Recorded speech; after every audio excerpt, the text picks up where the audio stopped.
Everybody, we're live. Welcome to the show. Hello, guys. What's up? How's things going? Just getting things set up. I know we're a little discombobulated, but that's how it is. Unfortunately, things are like that. So I think we're gonna give it like a couple of minutes because I think we just went Hi. straight live at 5. So anyway, um, so uh, what do you? So we're probably gonna be talking about we're gonna talk about the Natalie Grace kind of documentary a little bit. We're gonna go in and out to the timeline, our thoughts on it, things like that. Yeah. Uh, but it's a pretty interesting conversation. It's definitely one that has, I think, a lot of people just naturally assume that's like that movie Often, Yeah, um, orphan, which, yeah. which surprisingly, I think they probably stole the idea of the Barnetts, but it is what it is. Yeah, sadly. But but we're gonna start in a couple of minutes, probably like 2-3 minutes. So if you people shuffle in, we'll wait a little bit. Hmm. If no one shuffles in, we'll just continue on the subject. I know a couple of people are alive, so probably be a little bit less people, but why not? We'll just Thanks do for rewatching, though, if anybody's on the rewatch team. Thanks for absolutely. rewatching. Make sure to rewatch and hit the like button, maybe comment, say how much you don't like Tony's fan. That seems to be blasting in the background. And You're like the background Nazi. I was listening to you earlier on Queen Bee, and you're like, there's an echo. And I was like, oh, here we go. just so make sure to make a comment about Tony's fan in the comments, please. Make sure to one if you like it, two if you But you don't. don't hear the fish tank, right? Yeah, it's one thing. It's either the fish tank or the fan. It's the AC. Actually, you know what? Hold on. No, you're right. It is loud because I have it on high. I normally have it on low. It's on low now. Yeah, you gotta learn not to use air conditioners or fans like me. Summertime. Just chill. I mean, I don't get with you people. You people are like born spoiled with your air conditioning and your fans. Born spoiled. In the old days, people didn't deal with that shit, but now Oh, you are. now you sound like my father. He's like on the What? he's like on the island. We never had air conditioners. Yeah, well, he's right. You It's like, know. Dad, you lived in a hut and a chicken used to beat you up every day. There would be a chicken that would chase him around the village, and my vovo had enough of it, and something happened to that chicken. I don't know. I'm not going to incriminate my vovo. Chicken But side. it went on for like a month straight. It would attack my father, and then my vovo had enough of it, his mother, and that chicken was gone. The chicken went to a farm. It didn't It get went, killed. it went to a farm. Yeah, exactly. So anyway, let's get started. So I was like, kind of did not know nothing about this case. I was kind of like in a kind of I kind of listened more to the rumors, to be honest with you, because I thought this was kind of like the orphan situation because there was a lot of media attention on the ridiculous story by the Barnetts. Aye. And particularly I had no. So when I started like reading, for instance, Justice for Natalie's Grace website that talks about the events, I was watching. I think I watched 2 parts of the 3-part series from Stephanie Hilo. Amazing true crimer. Yeah, and I was up to part 3. I didn't. I was only 26 minutes into part 3 before we started this live, and it just showed like you really get a picture of after watching these things that of a little girl who was abused and mentally abused by these people. I don't know about sexually, but I think mentally abused by these parents. I'm saying mentally abused by these parents.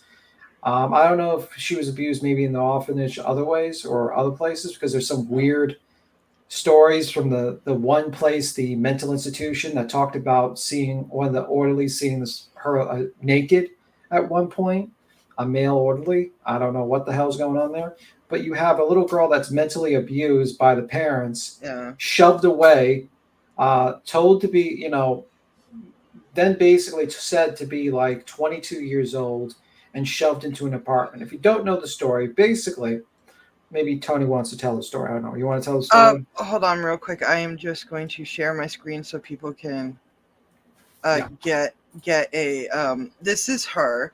This is Natalie Grace. I'm not even gonna say Barnett because I don't think it's gonna be changed anyways. So we're just gonna call her Natalie Grace, Natalia Grace.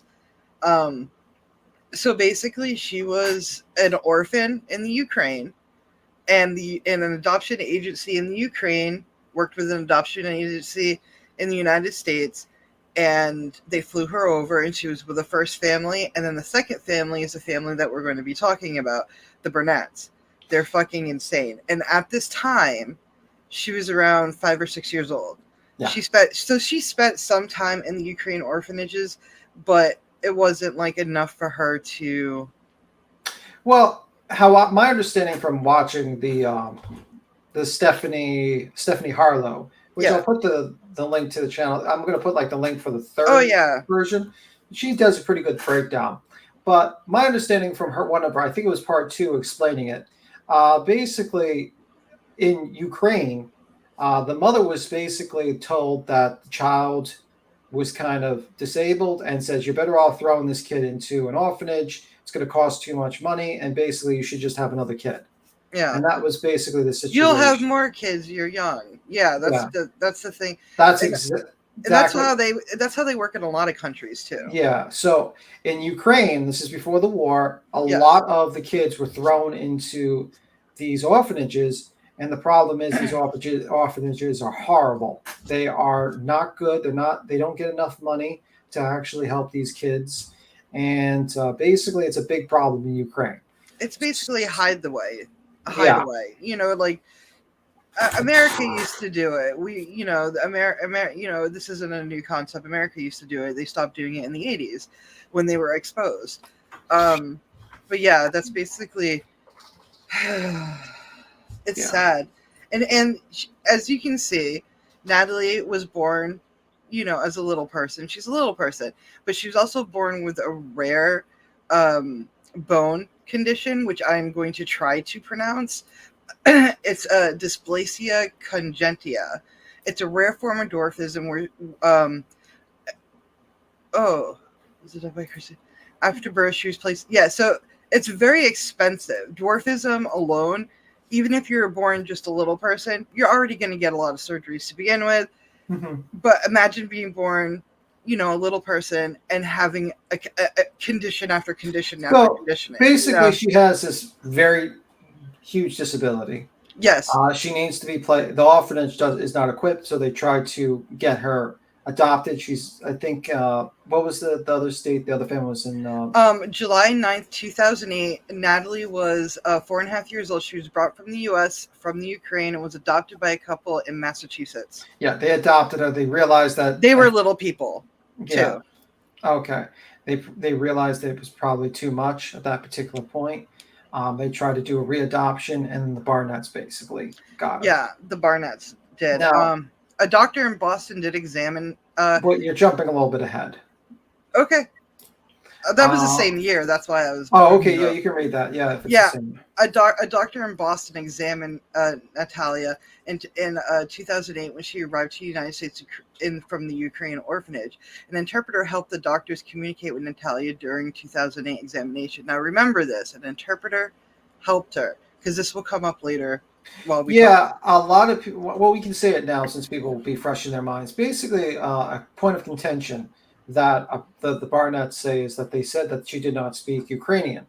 The fact is that in Ukraine, there are certain parts in Ukraine people only speak Russian.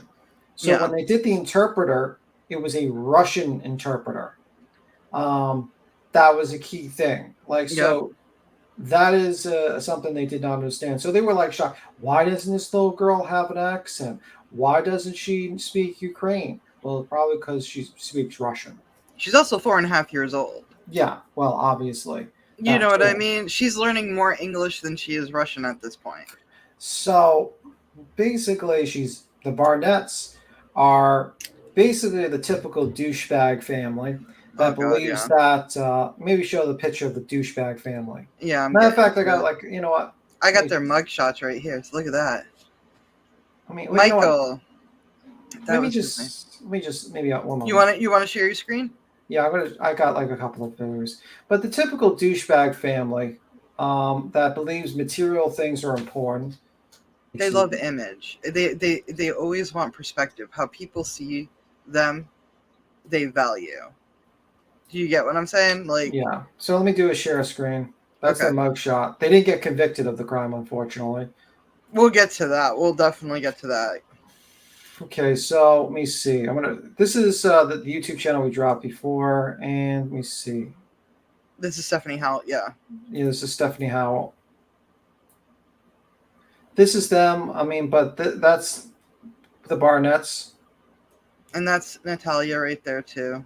That's Natalia, but I'm trying to find an image of them because they believed it was like a big deal. They talked about how he had like a bunch of couches and he had a Corvette and Oh his yeah, life was so great, you he know. said something weird too. He was like, I have with the couches. He's like, I have 14 couches, and I'm kind of like, Who the fuck needs what? 14 couches? Your house isn't even that big to have that much. You know what I mean? Like, I don't understand. But yeah, they're very materialistic, but they care what people think of them. Yeah. So the guy's the typical douchebag, believes in material goods.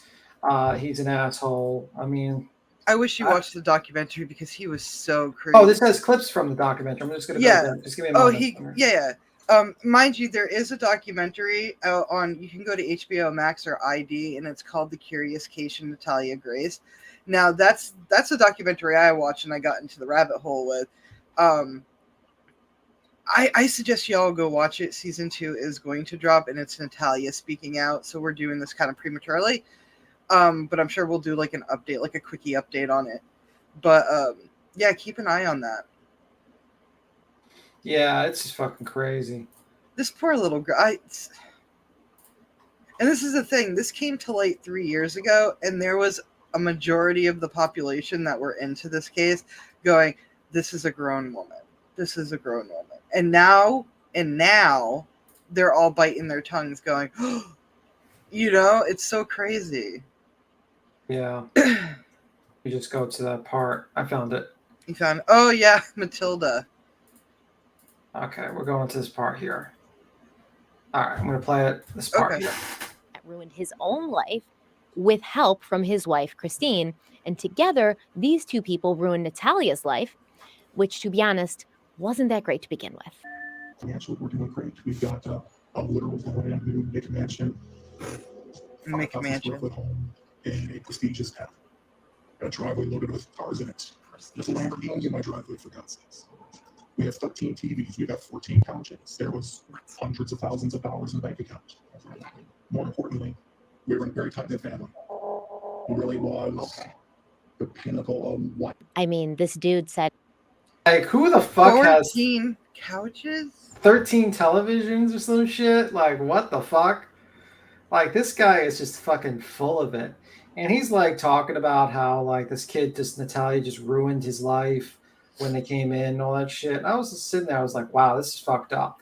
Eventually, also, it turns out their son is also a genius. He has like a 170 IQ. He was on TED Talks. He has a form of Asperger's that makes him completely concentrate. I call it the superhero gene. Super smart, very empathetic, but also very conflicted with his parents as well. Yeah.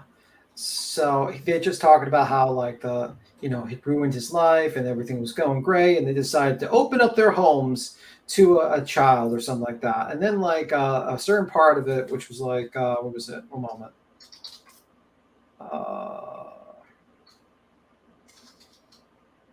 One moment. No, take your time. Okay. When you were listening to this, I know Stephanie kind of makes the 3-part of it's normally they don't pick a side, and they but she clearly picked a side, which was the same side I was on, so I totally agreed with it. But when you started watching this, what did you definitely think without any context? I originally thought that the situation was maybe like the girl was a couple, maybe I was thinking more in the lines of like the orphanage storyline. And then when I watched it, I realized they basically abused this little girl and shoved her off to dangerous neighborhoods to live by herself with a disability so that they can travel the world with their genius son and pocket the money and enjoy their lives while this girl suffered and then guilted her when she wanted to have a donut. Hey Jenny, parents are always sus to me. They always portray as portrayed as Natalia being the adjective. Yes, yes. Yes, this woman is a narcissist. Like, I honestly, I would I want to was throw this. hoping she went to. I was praying that she went to jail. No. Yeah, I hope they both go to jail. I hope they both. Actually, I hope they both go into a fucking volcano because what they did was child abuse. But anyway, this is going to discuss about the son and then we'll go into the Haiti part. Humanity, or how Christine Barnett nurtured her autistic son's spark of genius.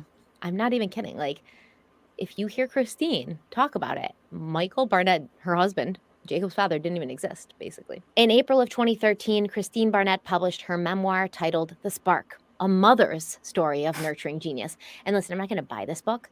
I'm not going to give this woman a cent of my money. Honestly, I feel like this book should be pulled off of shelves and off of Amazon, and nobody should be allowed to buy it because of what she has done, She's allegedly. But luckily, I was able to find monster. excerpts online as well as a good synopsis of the book on autismparentingmagazine.com.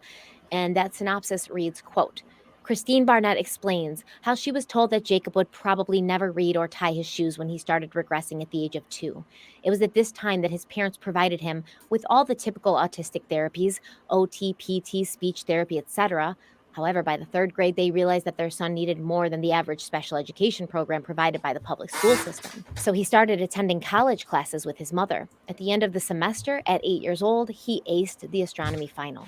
By 5th grade, he dropped out of public school, and just to demonstrate that he was ready for college, he taught himself all of the high school math in just 2 weeks. ABC News reports. He was just 10 years old when Indiana University accepted him as a student. He has an IQ score of 170 in math, which is the highest possible score. Professionals believe that he is on his way to winning a Nobel Prize in his studies of astrophysics if he continues to prove his theories of relativity. As if attending college and being the youngest paid researcher didn't keep Jacob busy enough, Jacob and his mother started Jacob's Place in 2000. It's a nonprofit program for children with autism that currently is serving approximately 200 children.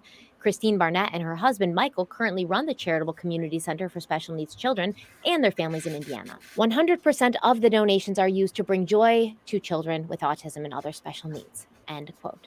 So here's a clip of Jacob Barnett speaking at TEDx Teen 11 years ago.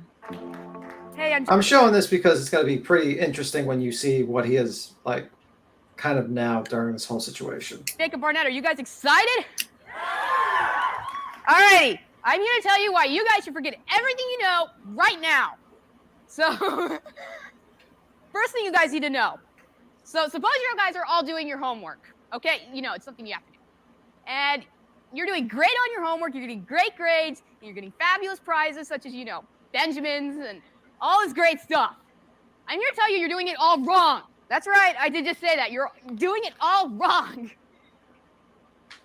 In order to succeed, you have to look at everything with your own unique perspective. Okay? What does that mean? Now, this is the son of the Burnetts. This is the genius. He's a genius. He's a child prodigy. He's doing this TED Talk. You're seeing this. He's trying to This is their favorite. This is their favorite. This is the one where they moved out of the country to Canada because he had an opportunity to go to schools in Canada. That means that when you think, you must think in your own creative way, not accepting everything that's already out there. By the way, the people I'm showing in the background are my little brothers, Ethan and Wesley. One of them's a chemist and the other one's a meteorologist. So your perspective might be the only way you can see art or history or music or whatever. So let me show you one of the ways in which I can see math. So, for example, that's 32, and the rotations represent addition, subtraction, division, multiplication, etc. So today, my main reason I'm coming out here is to do some quantum mechanics, okay? So today what we're going to do is we're going to do the Schrodinger equation, split it into a time-dependent and a time-independent component, and we're going to solve it for the boundary conditions of a lattice and a particle in a box. So let's get to work. So I have some lecture notes, which I'd like you guys to pass out. I'm going to split them into 2 rows, so if I can have some people come up and get these. No, wait.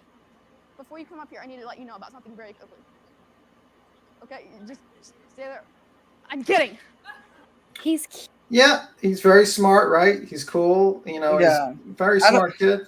I think his parents scripted that. but like watch what happens in the Cute future. and sweet, right? He's Mhm. funny and precocious. And this is a stark contrast from the Jacob we see years later as a grown man living in his father's basement. An example, in my opinion, of yet another victim of his twisted parents and the toxic family dynamic that he grew up in. I'm Jake Barnett. Since I've last been seen publicly, in some ways, I think I've regressed. I'm in my dad's basement right now. It's in Indiana. He's still doing the math, though. You see the bullets? Yeah. Must be his Usually I say comfort. Natalia is my adopted sister, so then I guess I would say I'm Jake. Yeah, and I think he's a victim of the abuse too. Yeah. Because I can imagine he was a victim of mental abuse from that parents. Oh, yeah. And you know, he's a victim too. Which so I have sympathy, and you can see He's still like, a victim. Let's Yeah. be real. Because they told him lies that he still believes at one point, like because they not only told, you know, like one of the lies they said, they stole the script from the thing that they said on the website that was interesting. The bleach in the coffee and the Windex. Oh, They told him that story, and he believed that this kid, and from this day on, he will not accept drinks from people because he's afraid that there's something in it. So, like, the mental abuse was not just to Natalia, but it was also to the other kids as well. And that's Tony opening up a root beer or something. I don't know. You hear everything. You need a new headset. You need Like, one that's holy not so fuck. fancy. Parents, yeah, okay, so That's me opening up another beer. Jacob, I'm Natalia's adopted brother, but that particular way of introducing myself is kind of irrelevant because I haven't seen Natalia in like a decade. look at his fingers, like It's he's coping. he's coping. Normally they have fidget spinners or like fidget toys, but yeah, I find the situation incredibly he's confusing. nervous. In December of 2011, So that's the son. So basically, eventually, they want to adopt. We're telling you the summarized. They have 3 kids, mind you. That's the eldest right there that we just the prodigy, saw. the child prodigy. And the 2 younger ones are with Christine, the adoptive mother, in Canada. I think they're still in Canada. Mm-hmm. So, but you won't see Christine in any of this, or you won't see the other 2 children as well, because they're all victims. Let's be real, they're all. I don't think Michael's a victim, but I definitely. Michael and Christine are definitely not victim. The piece, like the. I think she was the ringleader. Yeah, she's a sociopath and a piece of shit. But anyway, now we're going to go to the part where they talk about when they're going to try to adopt a child. Yes. Which was at 2659. Let me go to 2659. We're going to play a little bit here. In the plan. And what Michael says, I don't know, is it just me or do you feel the same way? But in my opinion, what Michael says here is a big red flag for me of self-serving narcissism. You know, we started talking about maybe there's room here for somebody else. We were going to adopt a little girl out of Haiti named Gilberta. And right before that April, the earthquake hit Haiti. And suddenly our hopes were dashed because Haiti shut down all adoptions out of the country. So we were ready to adopt, but we missed our window. 250,000 people dead, 300,000 plus injured, a huge blow to the political, social, and environmental security of Haiti, which today ranks among the world's least developed and most poverty-stricken countries.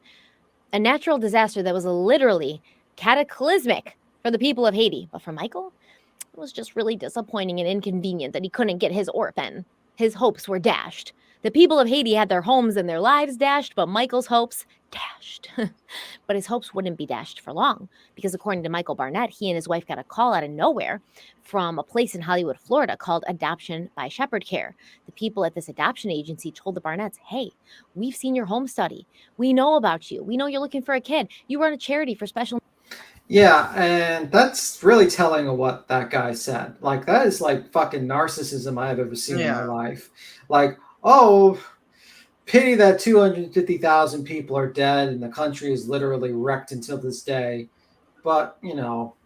And mind you, this is April 2010. Right now, Natalia is 6.5 years old. Yeah, she is considered 6.5 years old at this point.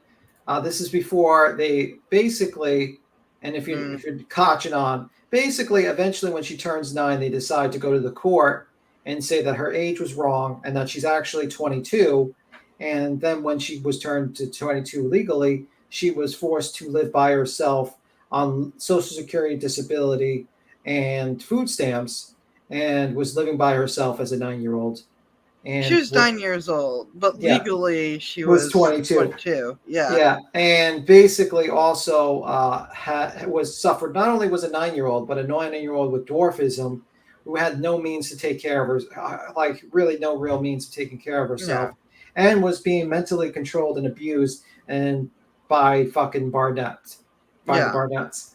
At this time, Christine wasn't visiting her much. The only person that was really visiting her and checking on her was Michael.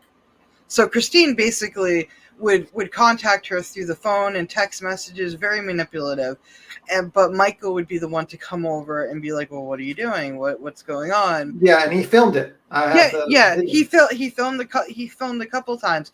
Yeah, and he would always make sure that she's not talking to anybody or doing anything. Mind you, this is her first place that she lived in. Both places that she lived in, it wasn't modified for little people. She didn't even have a fucking stool. Like there was nothing that or handlebars. You would think that parents, even if your child is of age, you would still think you would help your disabled child. No? Yeah. So eventually, let's continue. Sorry, I'm reading along. But here's the kicker.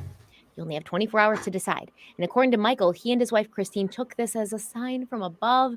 They jumped right on a flight to Florida. Now, at this point, Natalia had already been in the United States. Now, does this look like this is her 6 years old, her realistic age? Yeah. But according to the Barnetts, what was it? They added 21. No, it wouldn't be 21. It would be, according to the Barnetts, -3 would be 19. So to 19. The Barnetts, they believe that she's 19 years old. Now, mind you, in the future, basically multiple doctors, I think 2 doctors, verified her age was like the age according to her Ukrainian birth certificate. And that only one wackadoo doctor wrote a letter. I think he's dead too. I think he died. Away. Yeah. No, I know the police officer died. I don't know about the doctor. I have to check out the doctor. Yeah. But basically, when I say the police officer, at one point during their stupidity, these Barnetts, they call up the police and they say that a certain officer, gotta look up the name, recommended that they re-age her because sometimes they mess up the aging in Ukraine and stuff like that. So they took that as a recommendation, and that's why they went to the courts. Yes. He died in 2015, so he can't really come back and say, no, I didn't say that. So that's probably why they said that. Mind you, you might be thinking, we kind of skipped over the whole why they thought she was older. It wasn't because of how she looked. It was because of the allegations. And one of the biggest allegations was the first time that Christine helped her in the bathroom. Oh, yeah. And they were taking, Natalia was taking a bath. Mothers, they stay in the bathtub, make sure she's okay, She calls for Michael in distress. Michael comes up the stairs and Christine's saying, "Look down." And Michael's like, "What the fuck are you talking about?" And Christine's like, "You need to look down now." And when Michael looked down, apparently, it's so weird to say this because she was just a kid, but apparently, quote unquote, Natalia had full pubic hair. That's like a grown woman. Yeah, I'm doing quotation. I know y'all can't see it. Pubic hair. You know what I mean? Like there probably was nothing there whatsoever. Or very little or something. Very little. And then there was another instance where she was apparently hiding her menstrual cycle. And it was happening, every month, once a month, and she would use like socks or something and throw it out the window or hide it in her closet. This is another allegation that the Barnetts, were saying that she was hiding her age because she had full pubis and she had a menstrual cycle, and how she talked. Now, this is a big thing, how she talked and the things that she said. we're typical. We're typical of the kid to say random adult things like, oh, these kids are hard to deal with. Oh, I'm so tired. Oh, I don't feel good. You know, like things like that. Kids say random shit all the fucking time. You kind of just have to go, okay, little Billy, bye. You know what I mean? Like but they used it against her to claim at this time, would you say 19 years old? That she was 19? Yeah, so at this particular time at 6, that they were claiming that she's 19 years old. Now, I've actually looked at the YouTube channel 5 years ago, and it sounds like a teenage girl. It doesn't sound like someone in their late 20s. No. I also seen that this, I mean, like I'm looking, she also, according to one of the dentists, I believe he said that, they compared her teeth. She had baby teeth when she came to this country, and she had adult teeth later on.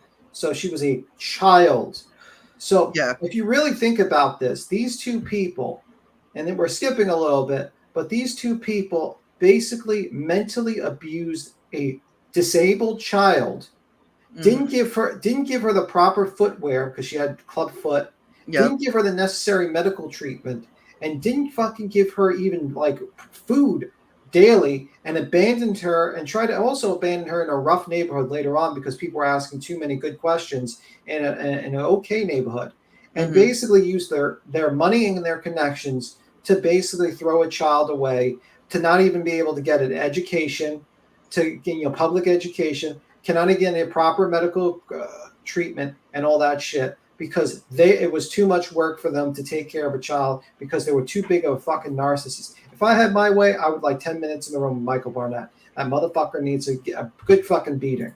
He's very cringy. 5, yeah. she'd been adopted by another family in New Hampshire who are now trying to give her up, because she's a murderous adult woman posing as a child. No, that actually wasn't it at all. They tried to give her up for other reasons. But like I said, we'll get there. We will talk about all of this. Michael Barnett said the adoption agency looked sketchy. He said it was in a seedy strip mall in the wrong part of town and that something just seemed off about it. Hollywood, Florida is actually very cool. It's got a very cool artistic scene. I don't know what he's talking about, Hollywood, Florida. That's not a bad area. I don't know what the fuck he's talking about. Maybe what he was seeing wasn't, the most prestigious neighborhood, but come on. Now, this agency, Adoption by Shepherd Care, has been operating in Florida since 1980. I believe they're like the oldest operating adoption agency in Florida, and they have published a rebuttal to the things that Michael said in this docuseries. Specifically, they said they didn't reach out to the Barnetts at all, and that the adoption process of Natalia was carried out by a New Hampshire court where Natalia's original adopted family had lived. Adoption by Shepherd Care has claimed they had nothing to do with Natalia's adoption or placement. I don't know if that means that Natalia was never even there. They had nothing to do with her at all, and Michael Barnett just, used their name to give some legitimacy, or maybe because he didn't want to say the real name of where he got Natalia from. I'm not sure. But they basically said, we did not have anything to do with Natalia's adoption or placement, and we did not contact the Barnetts.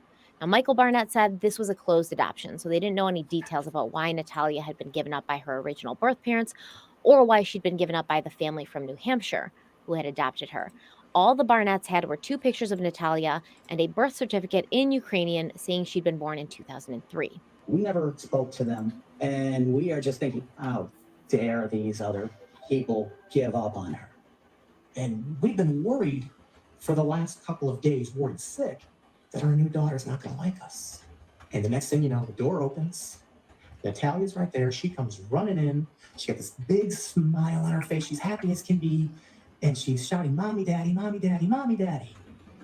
Okay. We're overcome with joy and emotion. Oh my gosh, that day in and of itself, without context, is one of the 5 greatest days of my life. I would like to punch this guy in the face. I just want to kick him in the throat so badly. Me and her share the same feeling. I would like to beat the shit out of that piece of shit. All right, what's this? Okay, I think the shower part you're talking about, because you said the shower part when you say the bathtub part, because we want to get that bathtub. Let's see.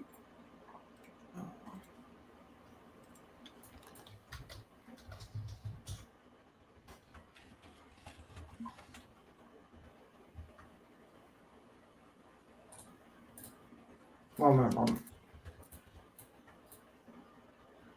I'm plugging in all the links that we're using, the Stephanie House. That's why if you hear typing in the background, I'm just trying to keep up. So at the end of this live stream, Yeah. you guys will, if you guys go in the details section at the end of this, you will see all the links that we used. And yeah, definitely follow Stephanie Howell. Yeah. Needing to be adopted, and they came for me. Heck yeah, jackpot. If I was a little girl. So that neighbor was like, "Oh my god, if I was a little girl, I'd be so happy if these people were donating me, adopted me." It's like fucking bullshit, man. It's such goddamn bullshit. I would like to. Okay, this is the shower scene. This is the here. A brand new daughter bath, and I hear a shout from the bathroom. This was a "I'm not playing around, come here right now" Michael shout. Get up, go fly into the bathroom, and the color's almost gone from her face. It's almost like she's seeing a ghost. She's truly frightened, and she just doesn't know what she's seeing, what's going on. It's just Michael, look down. And Natalia had full pubic hair. And I don't know what to think. Is that possible? Is that even possible? What a fucking piece of shit, man. Like, how he's so over dramatic. Like, look at this. He is. He's very, like, when I was watching, I was like, is he acting? Yeah, he's like fucking just over fucking dramatic. I think this guy's a pure fucking lying piece of shit. I don't believe anything this guy says. Like, this guy, like, look at this. The drama. Yeah. The fucking drama, man. Like, look at that should be our thumbnail. What a fucking piece of shit, man. Unbelievable. He is. But the thing is, though, when you watch the documentary or any clips of him, you understand, oh, he really wanted to be on TV. Oh, do you get what I'm saying? He wanted to be on TV. So basically, their allegations, they take her home, she has pubic hair. You know, basically, that's their thought. That's their big red flag right there. Yeah. So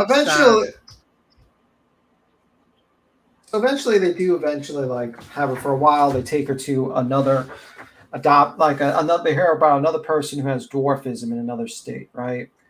Am I skipping anything particularly? Well, no. What happened was that there was another little person her age that lived in their county that had the same diagnosis of the same rare gene that she had, and they wanted them to do like a play date. Is that the one you're talking about? Yeah. And what they basically wanted to do, it wasn't a play date. It wasn't for Natalia. It was for them to compare, this little girl who is, 6 or 7 years old at this time with Natalia who's 6 or 7 years old. So they can have a case against them, like a narrative. Yeah. Basically, they were antsing up to just go after this little girl to basically paint the narrative. This wasn't a little girl. Should all be like, what? Oh my God. But it's not. It's not. For lack of a better term, Natalia is gigantic compared to this other girl. That could be just a bad photo with the lighting with the face, but anyway. Their cranial structures are different. Natalia, she's got the full forehead of an adult. She's got defined cheekbones as an adult. The other girl, her head is not developed at all. There's no way anybody can look at this picture and say those two are the same age. What do you think, Tony? Do you think they're both the same age? Well, no, I have intelligence, granted not that high, but I know all kids develop in their own level. Oh, they just don't come out of the box the same way and just stay the same way? No, they wanted it to be a perfect carbon copy. They think, because they have the same condition, they have the same type of dwarfism, that therefore they should look, kind of alike.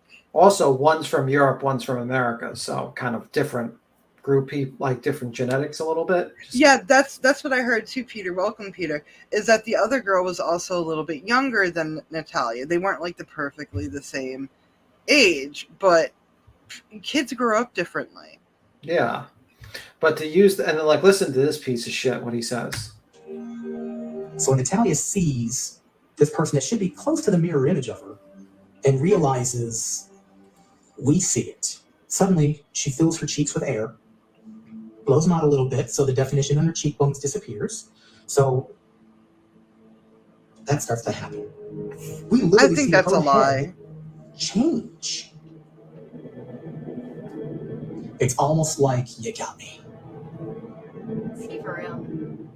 First of all, Yeah, that's the same question I asked. Is he for real? Because this is not for real. Like, who the fuck thinks like that, man? What did you think of that? I thought the whole thing was stupid because somebody who has an abundance of nieces and nephews, they're, and some of my nieces or nephew are literally born in the same year. I'm kind of like, like I have one nephew who's, going to be a tall kid, and he is a tall kid for being 8 years old. But then my other 8-year-old nephew is very short. Yeah. He still looks like, like probably like a 5 or 6-year-old. Do you get what I'm saying? Like, kids are different, and they should know this. They have 3 sons. That's the thing. So they're bluntly fucking lying. Yeah.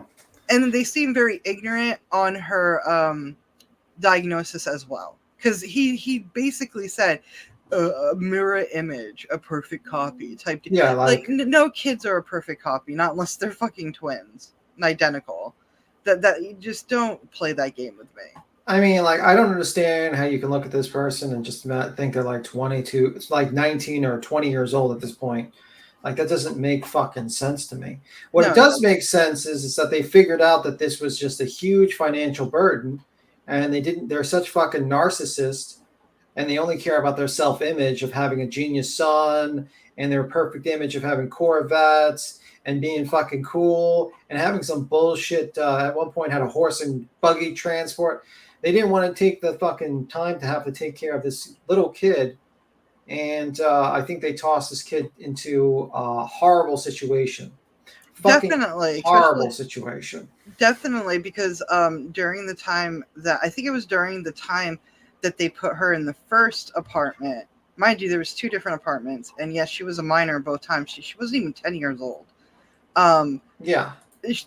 Christine was trying to basically sell her off to other little persons. Oh, that is true. They did, like, basically there was a website, like a kind of community thing, and this is before the change of date petition that they did, the emergency petition. Yeah. And this was more like later on. This is after the bullshit stories, like how one of Natalie told the story, Natalie Barnett, I think, no, not Natalie, Christine Barnett told the bullshit story about how Natalie was attempting to push Christine into an electric wire fence in a dairy farm and overpower her, and that they had to to get to this farm, they had to write consent forms. And it turns out that the girl's foot got hurt. She was basically walking in bad shoes. She fell to the ground, and she was being pulled up. And immediately, Christine Barnett, being a fucking Karen, starts screaming and calling for the cops and all that shit. And eventually, the EMT person that came said, "Oh, the little girl was pretty calm, but the mother was fucking too excited." And the person who actually worked at the dairy farm refuted her bullshit story, stating the electric fence wasn't even on. They didn't have electric fence. So that's bullshit too. It was off, and that there wasn't a bigger commotion until the ambulance came. Yeah. And there's other situations about these allegations about, feces, like how she put feces on the kid in the driver's side, and that basically it was just I think she was just basically, some people think this woman particularly thinks that maybe she was farting, basically. You're a kid, you think farting's funny. Mind you, there came a time where Christine was like, "I'm not dealing with this bullshit anymore. Natalia, you sit here and you write down all the names of all the parents you had before." Poor Natalia at this time, she's still a kid. Well, you're jumping a little bit ahead. One of the abuses this woman did was that she would interrogate this girl and say, "Tell us all the names," like Tony says, and tell us everything like that, like about all the places you've been. Tell us who you really are. And if they didn't, she would put her to live outside. Well, no, she would put her up against the wall. There's actual videos of it. Also, to sleep outside as well. To stay outside. I probably glazed over that. There's so much abuse in this and so much bullshit. It's just fucking crazy. But she would stand, mind you, she has a bone condition, would make her stand up against a wall for hours on end. And there was times that Natalia would soil herself because she wasn't allowed to go to the bathroom. She wasn't allowed to eat. She wasn't allowed to do a lot of things, not until she wrote down the quote unquote sentences. There's a video of it. Yeah, it's fucking horrible. Insane. I mean, so they're doing all this abuse to her. Eventually, they get the idea they want to get rid of her. So they wanted to be reimbursed for all the money they spent on this little girl, adoption fee, all that, like $20,000, $25,000 or something like dollars. The first couple did not have $20,000, and they would have been a great couple to adopt. They all regretted it too. They're like, we should have done. Like all the little people that wanted to adopt her, still want to like adopt. Like they're like, we love her. They can't believe any of the shit that Michael and Christine are saying. Yeah, and it's just terrible what they did to this little girl. Absolutely abysmal. And let me see, what's the next part? Let's go to that. So eventually that fails, and they make up stories about how she stood over their bed with a knife and wanted to kill the parents and all this bullshit. Apparently she would be hiding knives under her bed and little cabinets and stuff, but also she was hiding knives on top of the fridge. Yeah. I want you guys to really think about that for a second. Now you tell me, does this not look like a little girl? It looks like a little girl. I mean, it's just crazy. This is a little girl, and they just had a bad lighting, and I would say this is a little girl who was being mentally abused. She had to deal with a disability, and even the mother later on states that the reason why the kid was in adoption. Now, I think this shows about we'll be soon to play this. I think this don't is recall Ukraine. her having any belongings from the orphanage. Like, I don't recall her having any Ukrainian toys. She didn't seem to know very much about Ukraine. Like, one point early, we asked her, like, oh, what's it like in Ukraine? And she said, oh, it's always summer there. And I'm like, okay. She was 4. Give me a break. I know he's supposed to be a genius, but dude sounds dumb here. Yeah, he does sound really fucking stupid. I always separate the two, intelligence and wisdom, and that kid is not wise. Should have Do you done his think? research. Do you think he was just listening to his parents? Yes, he's very sheltered. Yeah. Jacob Barnett think that Ukrainian orphanages are like The Sound of Music with They're Amy not. Andrews leading No, the they're orphans through a not. field and singing to the mountains. What does he think an orphanage is actually like? Okay, what does he think? Has he never seen Annie? Natalia's date of birth is September 4th, 2003. She was born at 6:25 a.m. at Hospital Number 1 in Mykolaiv City, Ukraine. The orphanage's records show they received her as an infant that same year. By 2008, Natalia was living in the United States after being adopted by a family in New Hampshire. So she was roughly 5 when she was living in the United States, probably about 4 or 5 when she left Ukraine. Jacob said that Natalia didn't have any Ukrainian toys. She didn't know much about the Ukraine. First of all, she was a literal child when you got her. So when she was asked what it was like in the Ukraine, and she replied it was always summer, and he acted like that was a weird thing to say, like, okay, okay. Kids say weird things, man. Okay? They have imaginations, and they say things that aren't realistic. Isn't that what you were talking about during your TEDx teen talk? She could have also been dealing with a lot of trauma from that orphanage, right? She could have repressed her memories from that time because maybe they weren't the best memories. Let's talk about Ukrainian orphanages. I like you guys to pay attention to this, and this is pretty much a very interesting part. Shall we? So I found a paper written in 2015 titled The Exploitation and Abuse of Children in Ukraine's Orphanages. And it tells us that there are at least 100,000 children scattered amongst Ukraine's orphanages. And this human rights group called Disability Rights International has found that the children in these institutions are mistreated. They face sex and labor trafficking, sexual abuse, physical abuse, lack of community support. So yeah, I guess it's safe to say that these kids aren't being walked around the streets wearing berets, carrying iPads, learning about their country, so that when they get adopted, they can regale their new brother with tales of living in the Ukraine. But I'm not done. The Ukrainian orphanages, it's like actually a big problem.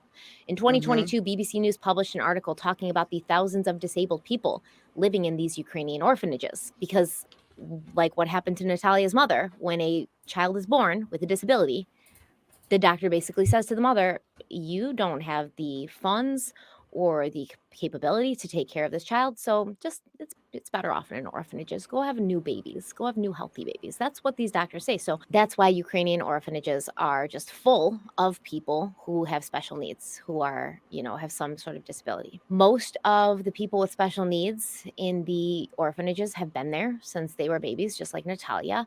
And the BBC was able to gain access to 5 of these facilities, and they found widespread abuse and mistreatment, including Yeah. teenagers Yeah. being restrained, special needs teenagers being restrained, tied up, like outside, adults, special needs adults who have been there since they were children, left lying in cots for years.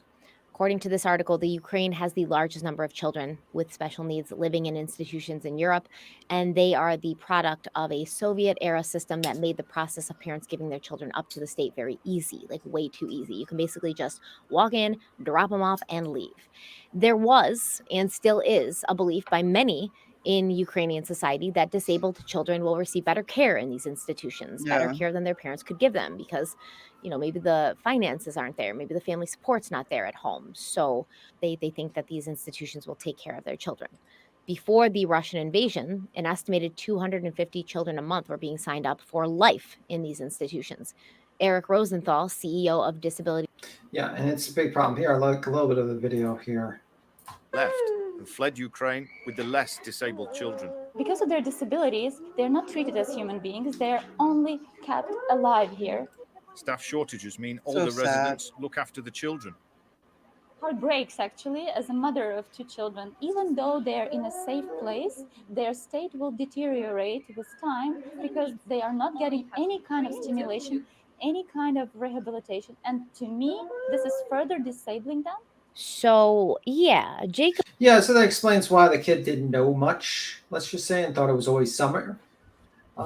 The next She part. wasn't there. Like, do you remember anything when you were 4 years old? Maybe you will. I don't remember dramatic much. shit. I don't remember things when I was 12 years old, to be honest with you. I mean, It's a yeah, blur at this so- point. You're asking a 6 or 7-year-old or 10-year-old, whatever. You're asking somebody under the age of 12. Do you remember when you were in the Ukraine? Probably not. Yeah, most people don't. Let's listen to this asshole again. What is he said next? Salem looked like and sounded like during the witch trials. There's no accent. She doesn't know this. Didn't speak a word for 4 days. Mm-mm. It's almost like the jig is up. The little playful kid face goes away. And now we've got... Like a little kid does when they're pouting or hurt We or don't know who scared. she is. Yeah. We don't know where she's really from. For all I know, she had been living in Ukraine for 20 years and found a way out. For all I know, she's an American citizen that somehow got this to happen.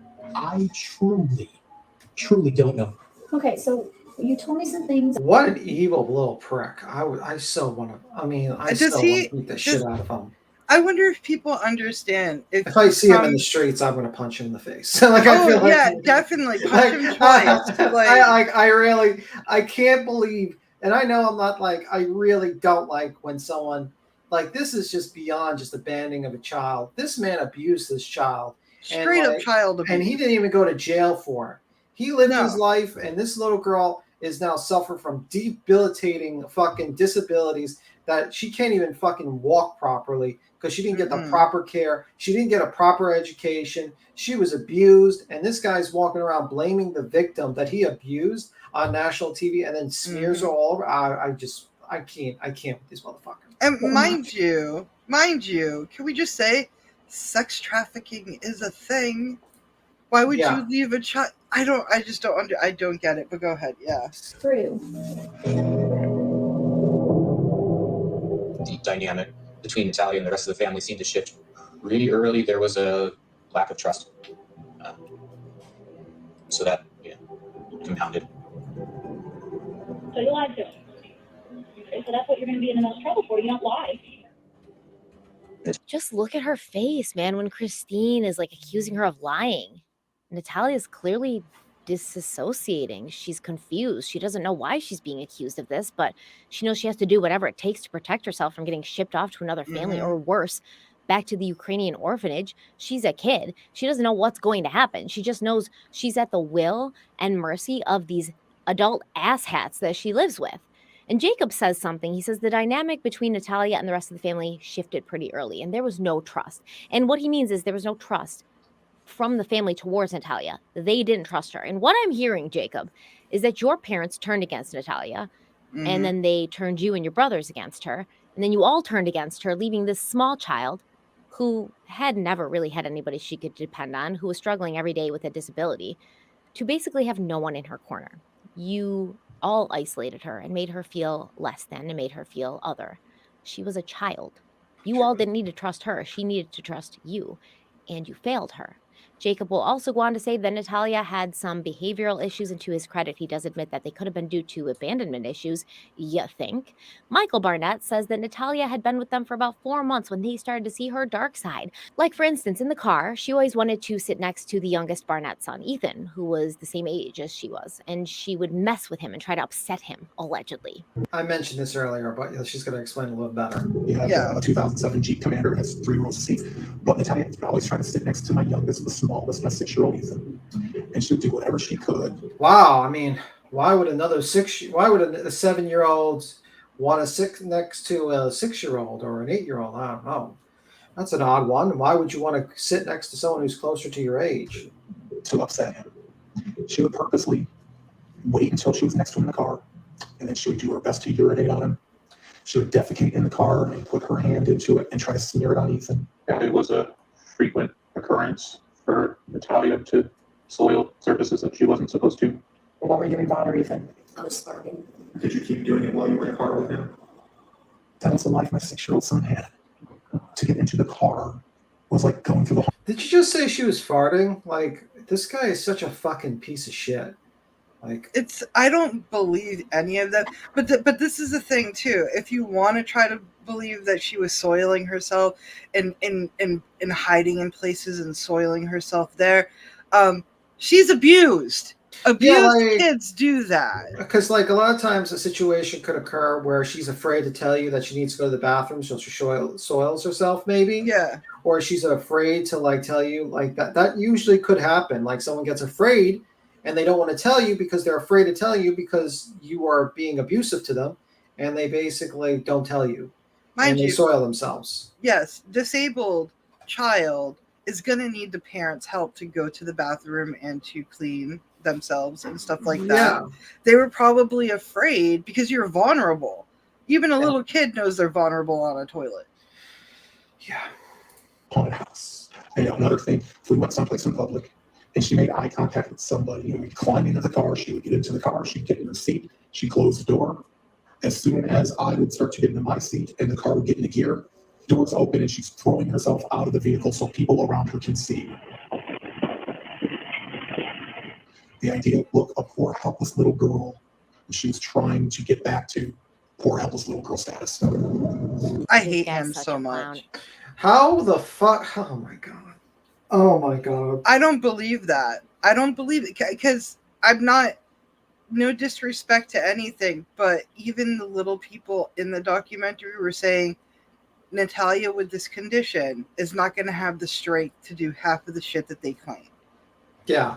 You're talking about a child with dwarfism that has a curvature of the fucking spine, club feet, and multiple disabilities. And you're telling me that she's going to overpower a fully grown woman, murder a fully grown adult, and they're all afraid for their life. Look, oh my god. Like, oh my god. She was hiding knives in her room. I hate her. I hate her. And then Mike. Oh yeah, this person deserves to be tossed in a volcano. Michael's sister also pops in and says, Michael didn't tell anyone what was going on while he and his family were going through this horrific time. So, I mean, that they're making statements about the knives being hidden. Let's see. We'll jump in a little bit. There's one night, up 2 o'clock in the morning, we hear noise. Christine nudges me and wakes me up. And I jump up. I go looking for the noise. Can't find it here. I can't find it there. I go down the hall to Natalia's room, open the door. It's dark. She's standing dead center in the middle of the room, with a blank look on her face. Natalia, what are you doing? I'm waiting. Waiting for what? For you to go to sleep. Yo, this dude is a natural born bad actor. He's about as dramatic as Ernie. Yeah, he is fucking piece of shit. I hate that guy. So let me see this. And Christine tried to drink it and instantly tasted pledge. Cleaning supplies had been poured into Christine's coffee cup.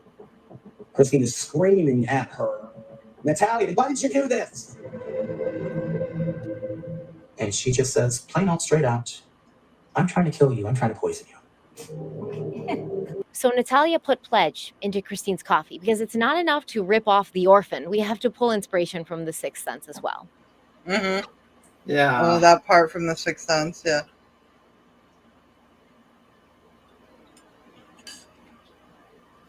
I don't believe this at all. I don't believe that Natalia tried to poison Christine's coffee, but I do believe that Jacob thought this happened because it's kind of sad. I think Jacob did believe this, and when he was a kid, he heard this and he was told this, and he's still affected by it to this day. He says he has a hard time sharing drinks with people or accepting drinks from people.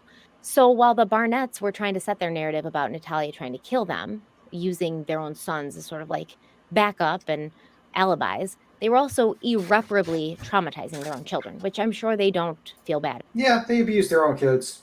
Oh, yeah, mentally. Definitely, yeah. So, be right back. Give me one moment. Yeah. It's a horrible situation. This poor girl, like, and we'll get to the, you think this is bullshit? Just wait until you get further into this rabbit hole. It's just insane. It's just insane how they got away with all this. Even though there's, we just saw, video clips of Christine, she would film Natalia and be like, well, you have to write these sentences down, like all the punishments and stuff. I don't even know how they got the video. Probably Michael submitted them, but there's literal, documented proof of the mental abuse. But it's worded in such a way where you're like, oh, she's just being punished for something. Yeah. But when you put context to it, it's like, oh. But then on the other hand, you're like, should we even believe Michael? Yeah, we don't believe Michael. We don't believe Michael. But at the end of I know you didn't watch all of it, but at the end of The Curious Case of Natalia Grace, Michael switches sides. Oh, okay. Because Michael's a piece of shit. He is a piece of shit. And he switches sides and he's like, we were all abused. We were all, he's like, Natalia was a child. He switches up real quick on Christine. And he's like, I was abused by Christine. She would withhold sex from me. She would make fun of me. She would do, and I'm kind of like, this isn't about you, brother. This is about a child who you neglected. So, yeah. So basically, I think we should skip to 2012, right? So basically, my understanding... Okay, neighbors report Barnett's in Indiana, Department of Child Services, who brings in the Westfield Police Department. The report is, and I'm reading from Justice for Natalia Grace, and I'm reading March 12th. March 12th, neighbors report the Barnetts to Indiana Department of Child Services, who bring in the Westfield Police Department. The reports for child neglect of Natalia because Christine took away Natalia's bedroom and bed and made Natalia sleep on the back deck of their Indiana home. 2012, Detective Scott Claus of the Westfield City Police Department is investigating to see if possible immigration fraud took place. He had referred the case to the FBI and ICE to clear up questions of Natalia's true age and make sure there was no false age reporting prior to Natalia leaving Ukraine. According to Michael Barnett, Detective Scott Claus gave Barnett's business card for an attorney and told them to go file a court to change Natalia's age. Jacob was on the TED Talk. We saw that earlier. Yeah. April 13, 2012, the oldest son of Barnett's, published the research paper. Obviously, he's very famous. 2012, according to the Christine and Michael Barnett, Natalia was committed to a state-run mental institution, Laurie Carter Hospital, Indianapolis, Indiana, for 9 weeks and allegedly admitted to staff that she is an adult. June 12th, 2012, and this is the part where they see that weird orderly who was anonymous stated that, they saw pubic hair or whatnot or what the fuck. Oh, yeah, they had to give her a sedation. Yeah. Because apparently, and they give it on the buttocks. Yeah. And that's when, but a lot of those orderlies that were interviewed in the were anonymous. were not only anonymous, but they were all fired. Yeah, they were all fired. Surprise, surprise. Yeah, so it's kind of like, you know. So, 2012. Okay, wait. June 2020.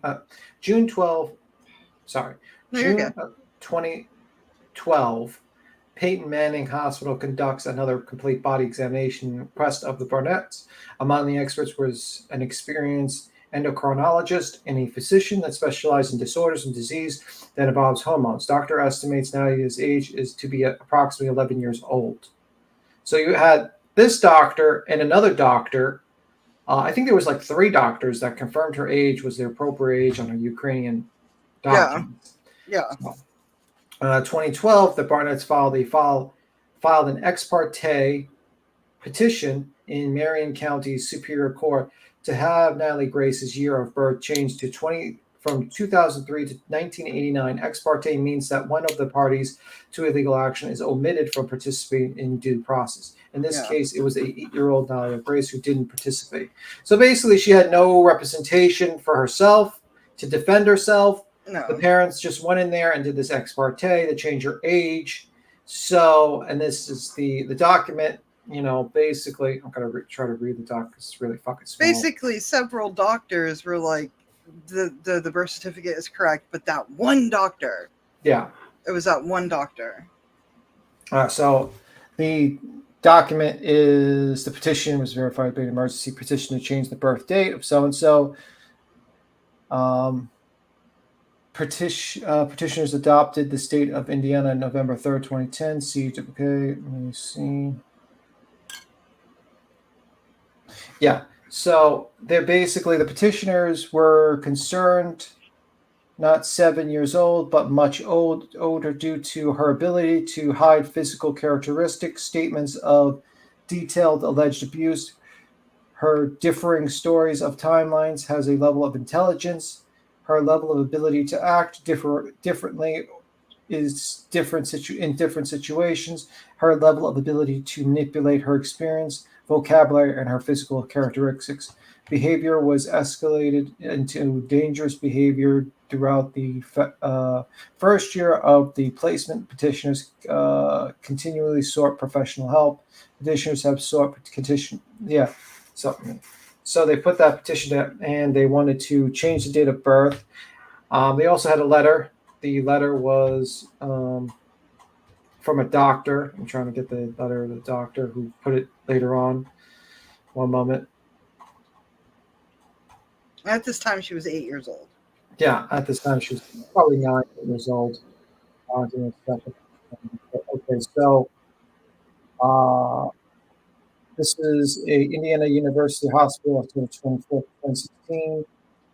To whom it may concern, Michael Barnett, primary care doctor. I'm writing on behalf of the Barnetts in reference to his adopted daughter, Barnett. I know both Mr. Barnett and his ex-wife, Christine Barnett, very well. I first met so-and-so and served as her primary care doctor until at least 2012. She had previously been adopted and fostered by at least 2 different families out of the state. The birth certificate that was given to the Barnetts showed a date of birth of 9/4/3. This date is clearly inaccurate. Unfortunately, determination true age has been difficult. Records provided by officials in her native country, the Ukraine, are grossly incomplete. Also, because she has spinal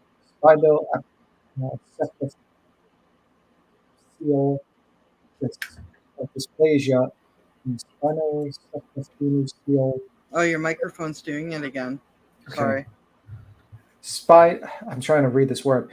She has spondylocephalophalangeal dysplasia, a type of dwarfism. Conventional methods of determining age are not useful. She has been seen by both orthopedists and endocrinologists. Neither specialist was able to help substantially with age assessment. Over the time, it has become increasingly apparent that this patient is substantially older than she claimed to be. She was seen by the dentist in 2011, who described her dentations as adult. That's not true. The neurophysiology evaluation in 2011 described her as fully grown. That is not true. Secondly, her sex characteristics This signifies adult sexual development. During inpatient psychiatric hospitalization in 2012, it was stated that she was at least 14 years of age. A normal menstrual cycle was documented during that hospitalization. She was also diagnosed at the time with sociopathic personality disorder, which is not a psychological disorder I've ever heard I've of, never heard of that.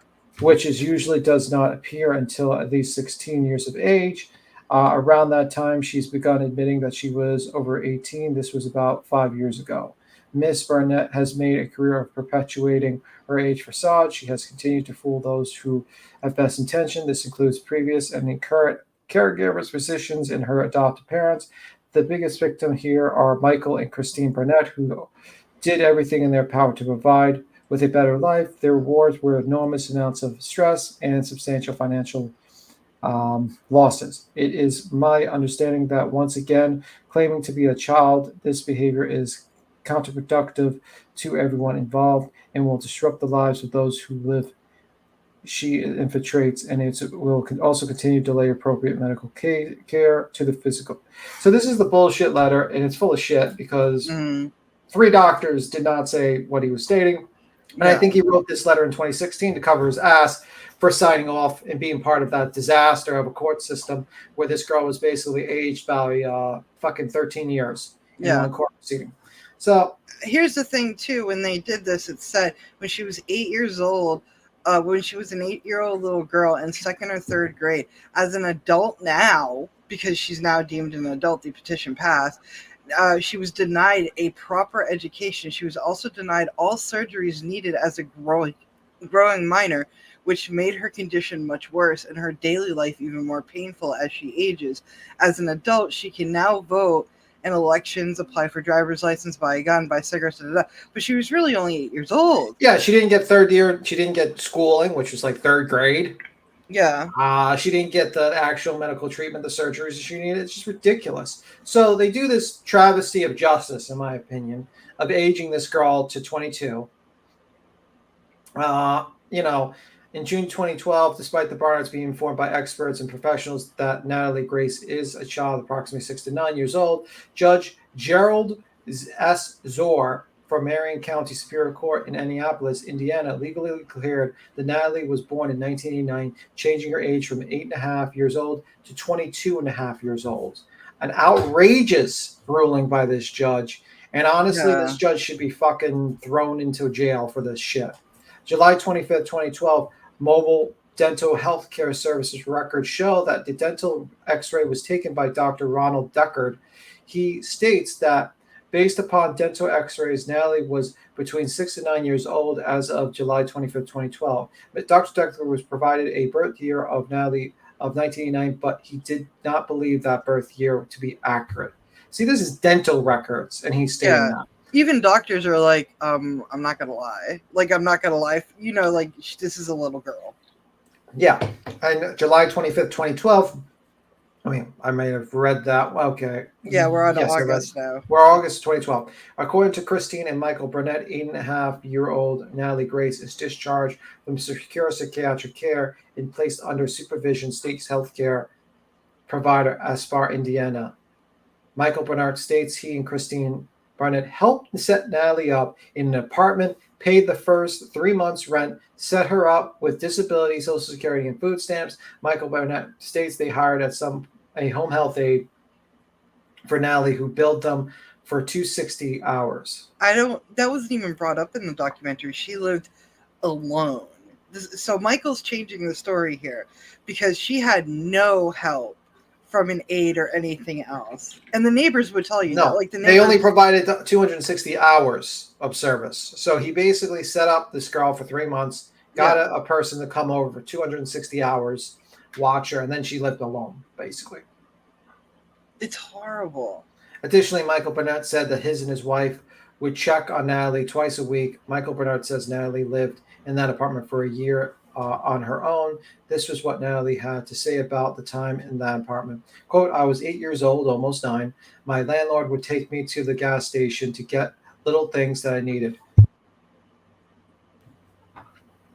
And the Barnetts would give me food that they didn't really eat, like canned food and stuff like that. September 4th, 2012, Natalie's birthday. She was now either 9 years old, according to the Ukrainian birth certificate, or she was 23, according to the Barnett's adjusted Indiana birth certificate. Wow. This was only yeah. What were you gonna say? No, I was gonna say, like, if we're gonna, I'm sticking to the Ukraine one, but for context, we're definitely going to mix the ages from what they changed to what she is. But she's 9 years old in this photo, and they dressed her as an adult with lipstick and makeup on. Yeah, they purposely put lipstick and makeup on her and stuff like that, and that's pretty much. If you don't want the photo, here, one moment. Oh, that's right. I can. Do you want me to share while you read, or? I can share. I don't know. Okay, I was about to say, yeah, they can't see the photo. Yeah, one moment. So, and this was Christine's photo. Yeah. Yeah. This is her when she was a younger kid. Obviously, you see the photos, and I'm trying to get to the photo that they're mentioning. I did plug in this website for this blogger. Credit to them because this is well put together. Okay. This is her in the apartment, 9 years old. And they purposely put lipstick on her, dressed her up to make her look like an adult. They make sure to get like that scarf to cover her chest because they want to make her look like an adult and all that shit, and the boots and everything. AK Christine Brenner posted on Facebook. So their funding closes. They're doing Christine Publishers or Broke the Spark, obviously. At one point, the douchebags go in their little around the neighborhood. They're having their time of their life while this girl's struggling and eating canned food in her apartment and barely alive, dealing with, and their successful book deal, obviously. They're traveling the world. They're having fun. Why not?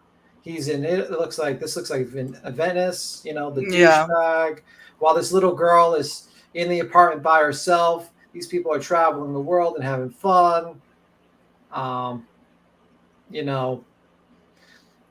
They're really pushing their kid, the spark, this is him. They're really, I like how they put this kid in the middle and they put these kids in the background. Kind of fucked up, to be honest with you. That's just me. Peter says, I can only guess that Indiana courts resist correcting their gross incompetence in the size of the award Natalia would get. Well, here's the thing. Jumping ahead, but the outcome is out there. There was a case against Michael and Christine, but due to the fact that still to this day, Natalia has the wrong birth, she's really like, I think now she's like 20. Yeah. She's in her early 20s, but her birth certificate says she's like in her mid 30s right now. So because her birth certificate that Michael and Christine changed, they couldn't bring up her actual age in the court trials. Oh yeah, it was Travis. So they were sued. No, you go. No, I was going to say that they were sued not based upon leaving a minor unattended for. They were sued for leaving a disabled person on their own. Yeah. Here's the court. Let me show you the courts. We're jumping a little bit ahead, but whatever. This is part 3 of her video. I'll put this right here. And this is the courtroom. This is when they're charged later on. They're found. The Barnett's. But this is part 3, obviously. Mm-hmm. But here, this is them in the court. She actually puts in the. Let me see. One moment. I'm trying to find it. This is part 3. I got it. Let me see. I'm trying to find the right. One moment. It was at 1540. 1540. Okay. There. Mark Nicholson for. So this is the doctor. Basically testifying that she was a child. And this is before the trial. These are the attorneys for Michael. So for Christine Barnett. Jackie Starbuck, Deputy Prosecuting Attorney. Tony Terrence Kennard, representing Michael Barnett. Now, you have evaluated Natalia, is that correct? I did. I treated her back in 2010, I believe. You know that Natalia is not a child. When I saw her, her growth plates were open, so she was not an adult when I saw her. Now, I was wondering what growth plates were open. What does growth plates open mean? A child continues to grow while the plates are open. What you need to know, growth plates are areas of the end of certain bones that allow the bones to grow. A child continues to grow while the plates are open. Mm-hmm. Oh, fuck. When I saw her, her growth plates were open, so she was not an adult when I saw her. She had been legally declared an adult. Not at the time of treatment, just so we're clear. By time of treatment, she was not legally an adult. She came in and I was told that she was 6. It's not me that's saying it, doctor, with all due respect. It's the court. Well, sir, let me finish, please. Let me finish. It is the court order that gave her a date of birth. And the point I'm trying to get across to you is that when you testify, and the prosecution tell you, there's not going to be any testimony of you trying to tell the jury that, well, when I saw her, she was a child. What I'm telling you is x-rays don't lie. Your growth plates are not open, sir. But doctor, you understand that we can't talk about that at trial, right? So I'm to refer to her as an adult? A person. So we're not really interested in the truth. What we're interested in is what was legally put out there.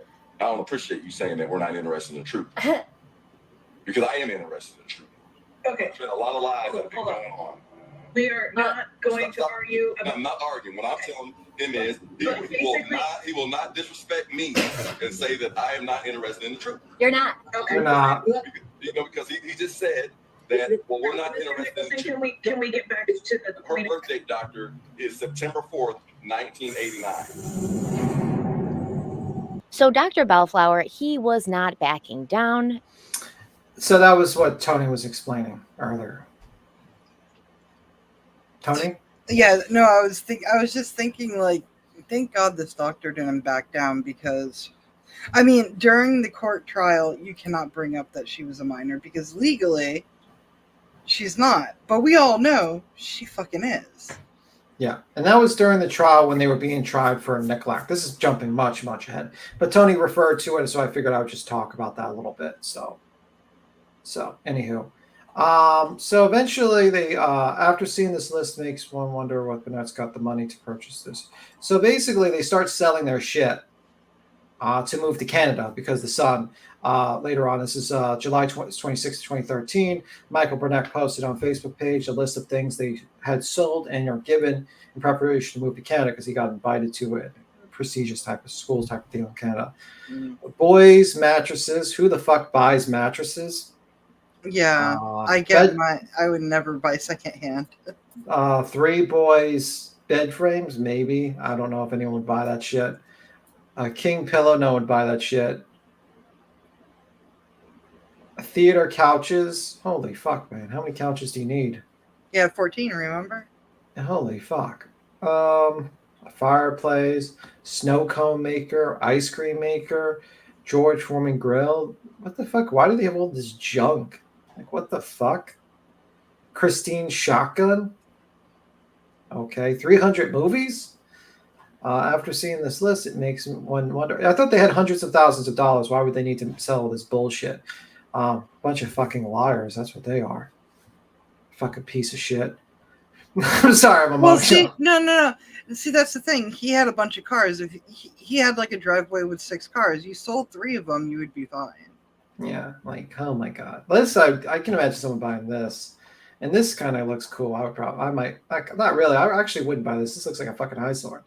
Is this like a toilet thing where you like take a dump or no? I don't know what the hell that is. I think it could be one of those novelty chairs. Yeah. That it could be sold. That could be sold. This probably could sold. Yeah. So August 13, 2013, 15-year-old Jacob Barnett featured in CBC. Okay. And this is her in September 4th, 2013.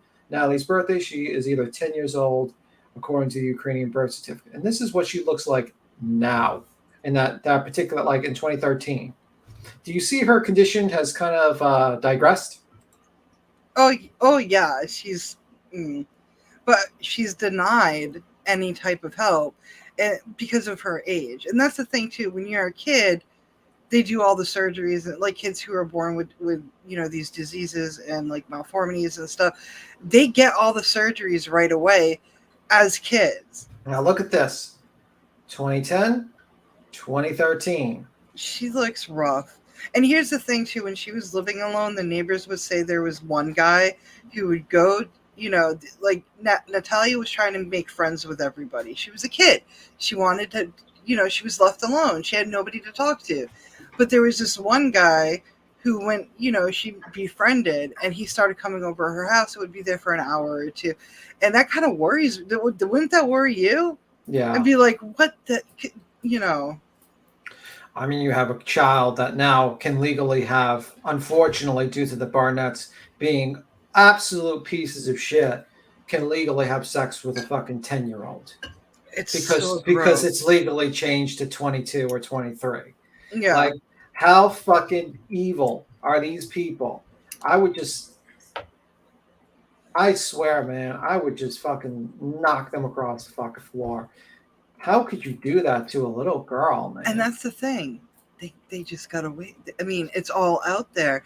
We're reading it. We're seeing it. We're hearing testimonies. We're hearing witnesses. We're hearing doctors that are saying this is a little girl. But they just got away with it. Now this is one of the neighbors. This is during, I think, Natalia's age. Okay, so this is one of the neighbors. Let me go to the time. The timestamp would be 58:32. This is part 2. 58:32. Okay, so these are the neighbors of the first apartment, because the first apartment was in an okay area, but then after people were asking too many questions, she was moved into basically the ghetto. Mm-hmm. A hard part of Natalia's that we're going to talk about in this video today are Sue McCallum. She's an older grandma type with a cane. She seems very sweet at first. We also have Melanie and Toby Miles, a married couple who lived across the street from Natalia, and Andrew Rice, a man who lived not in the apartments, but like in the like suburban area right across the street from the apartments. So Sue McCallum said that she first had met Natalia by accident. I see her mom sitting out all her grocery sacks on the sidewalk, and I thought her back was to me, and I thought, my gosh, that poor little girl carrying those groceries in. So I went up there. I was going to the mailbox, and I said, well, honey, do you need some help? And I said, where's your mom? And she turned around, and she said, I'm 22. I expected her to have, young, but she's not. She was an adult. You could tell by looking at her. And well, her mom had a Cadillac, and she was sitting in her Cadillac while I was helping her carry the groceries in, because she just left them on the sidewalk and left them, just sit there and watched us carry it in. And she didn't even roll down the window and say, thanks for helping her, or nothing. She just sat there and looked and then took off. I thought it was rude, because Natalia couldn't hardly open the darn front door, work the key and get in. So I took him in and carried him into the kitchen for it. And so, I took her to the grocery store a couple times, and she was also on food stamps. She had a food stamp card when I take her to the grocery store. And I thought, well, if you can drive a Cadillac, why can't you take better care of her? Sue says a few things.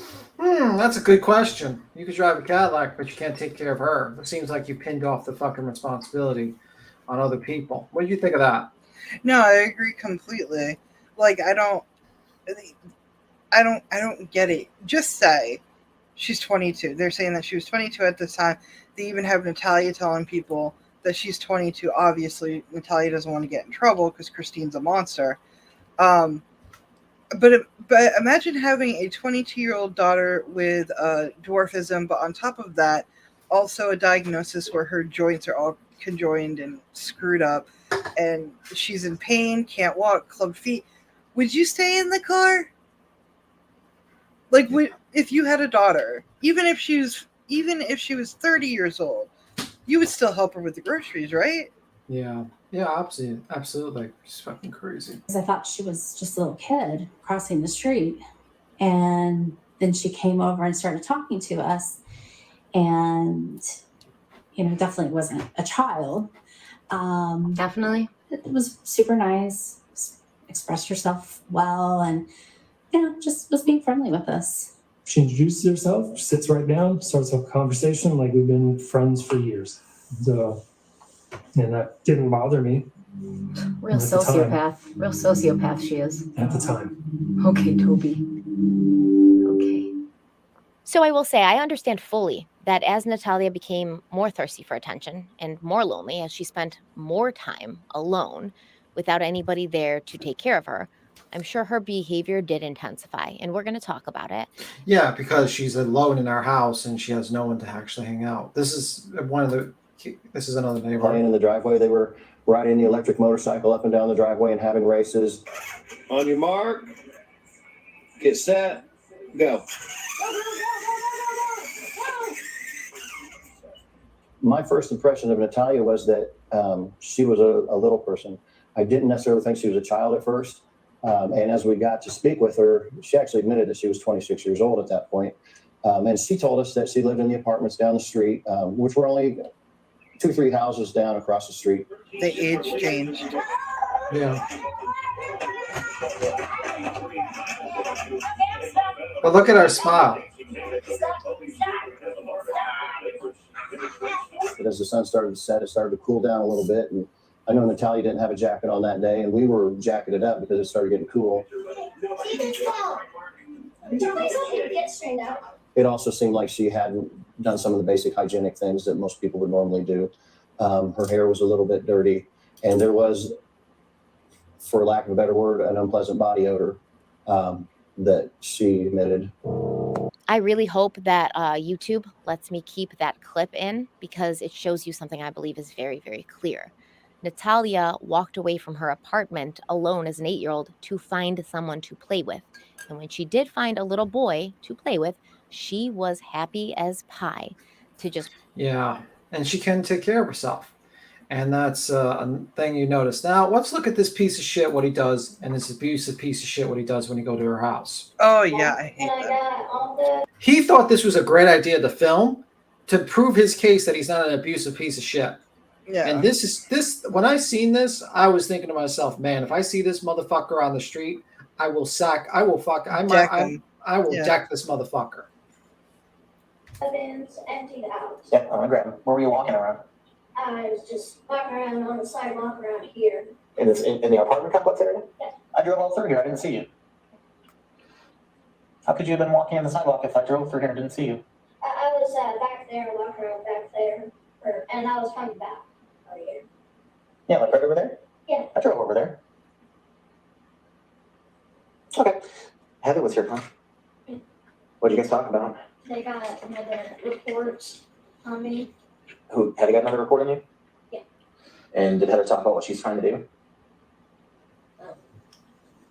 Okay. I think she did. Well, Heather told us, you told her that we only bring you food every 2 months. And I showed her all the receipts Right. for all the food I bring over, and she knew you were lying about that.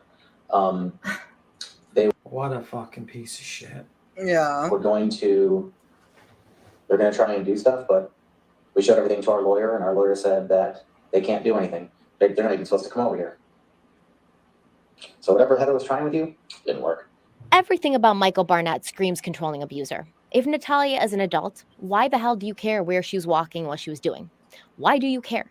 Why are you grilling her about this? He doesn't actually care, but he has to keep constant tabs on her. And more than that, he has to make her feel as if she's not free to do as she pleases.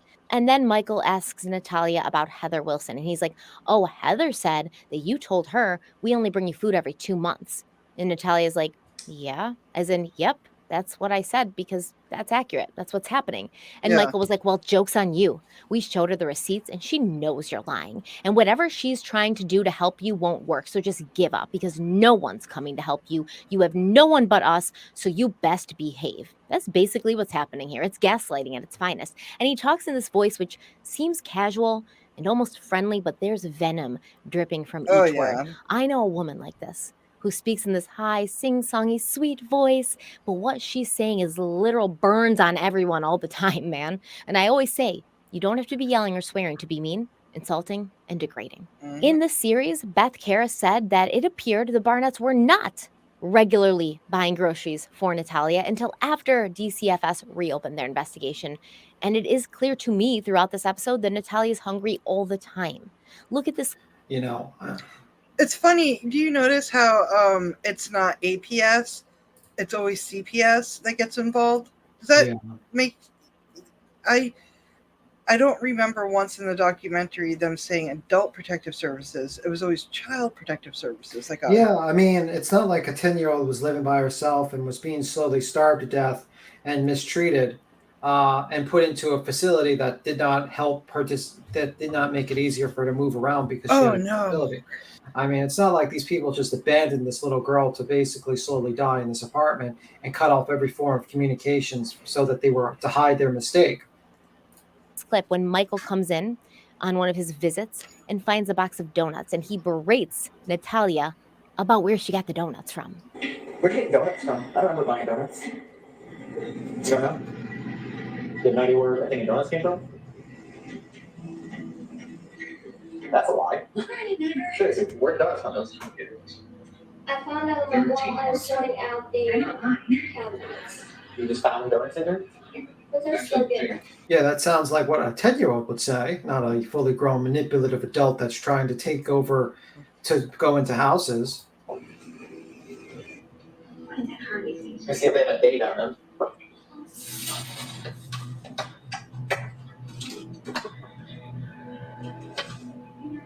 Mind you, this guy is supposed to be frightened that this little girl is going to murder him.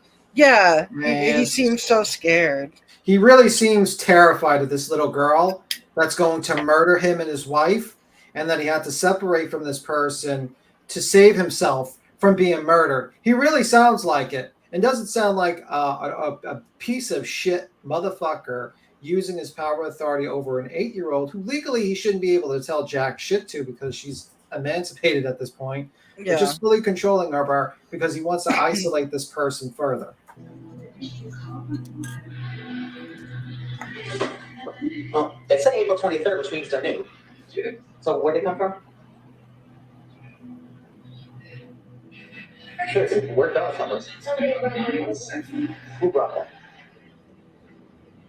Sue. Who? Sue, she's ready over there. Sue, the lady over there, is she in the office? Why'd she bring you donuts? Be a nice neighbor. Well, you never tell me the truth. So yeah, this is very triggering for me as someone who's been in an abusive relationship with a controlling abuser. Sometimes you don't want to give your abuser the truth because although you know you've done nothing wrong and whatever happened was clearly benign and not illegal, not immoral, not wrong, you also know that your abuser isn't logical and they don't want you doing things that are outside of their control, and they will blame and punish you for whatever happened. The fact that Michael recorded this exchange and thought it made him look like the good guy in the scenario is further proof that he's a narcissist with zero self-awareness. The video continues. Michael's asking Natalia what else she talked about with Heather, and her eyes keep sliding towards him and then sliding away as she answers, which is a sign that she's checking his face for his reaction to make sure she's saying the right things.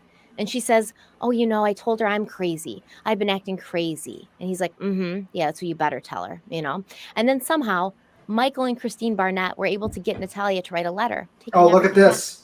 All the claims she had Oh, made this about is not getting fucking groceries, crazy. being left alone, about not having access to a cell phone or a telephone at all. Natalia recanted everything in this letter and also took blame for everything.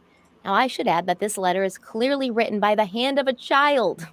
Look at this letter. It's written by a child. But I don't need any more proof that she was a child. Do you? If you do, more's coming. I got DNA. I got all sorts of stuff. So in the letter, Natalia said, oh, listen, I know I told people that I didn't have toilet. What does that look like to you in that handwriting? It looks like a child's handwriting. That's a child's handwriting.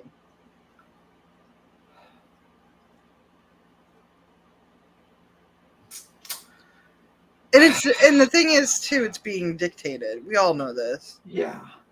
It's a child's handwriting. It's pretty good for a child's handwriting. I mean, for a somebody 10-year-old, who it's was pretty old. smart, but not a 22-year-old or a 23-year-old, a 26-year-old. This is just outrageous. Paper, but I did have toilet paper. I had a jumbo pack that Christine and Michael gave me, but I used it all so I could tell people my mom wasn't taking care of me. Natalia said I also hid my clothes so I could tell people I don't have clothes. And I told people that the milk in my refrigerator was curdled and old and I couldn't drink it, so they'd feel bad for me. Not because it was true. Michael and Christine always make sure I have fresh milk. Everything's perfect. And then Natalia wrote, quote, I'm doing this because I'm trying to intimidate mom and dad, and I'm trying to frame them by making my parents look mean, end quote. Intimidate's a big word for an 8-year-old to spell correctly, don't you think? Oh, wait, she didn't. She spelled it like it sounds. Intimidate, right? Intimidate. You know, like a kid would do. In my opinion, the Barnetts made Natalia write that letter because they just didn't want anyone poking around. And anonymous neighbor lady said that one day after this, she saw Christine and Natalia exit the apartment, and Natalia's hair was wet and she was wearing clean clothes. And then Christine marched Natalia over to anonymous neighbor lady and made Natalia apologize. She made Natalia tell anonymous neighbor lady that everything she had said was a lie. Everything Natalia told anonymous neighbor lady and all the other neighbors was a lie. And yet, this anonymous neighbor lady and the other neighbors can see this shit go down and still be like, oh, Natalia's a scary, mean person who's just annoying all of us. Michael Barnett also recorded himself deleting everything off of Natalia's cell phone, including Heather Wilson's contact information. This was a very disturbing part. But like I said, the fact that he's recording this stuff, knowing somebody might see it, maybe even intending people to see it, is concerning. That he literally would do something so horrible, so abusive, and think that it made him look good. Michael also made sure to let Natalia know, literally verbatim, now you can't talk to Heather anymore. Translation, once again, now you're alone. No one's coming to save you. So think about this. And look at, she has scratches around her eyes, her nose. Do you see that? Yeah. Look at her bags under her eyes. Poor Karina. I mean, seriously, this is a child. I mean, you think of a child that doesn't have enough food in their house. I mean, I'll show you a picture. Here's a picture. She couldn't, mind you, she couldn't cook. The places that she has moved into are not equipped for little people. Here, well, just show you an example. Here, let's go. Let's show you what Tony's talking about.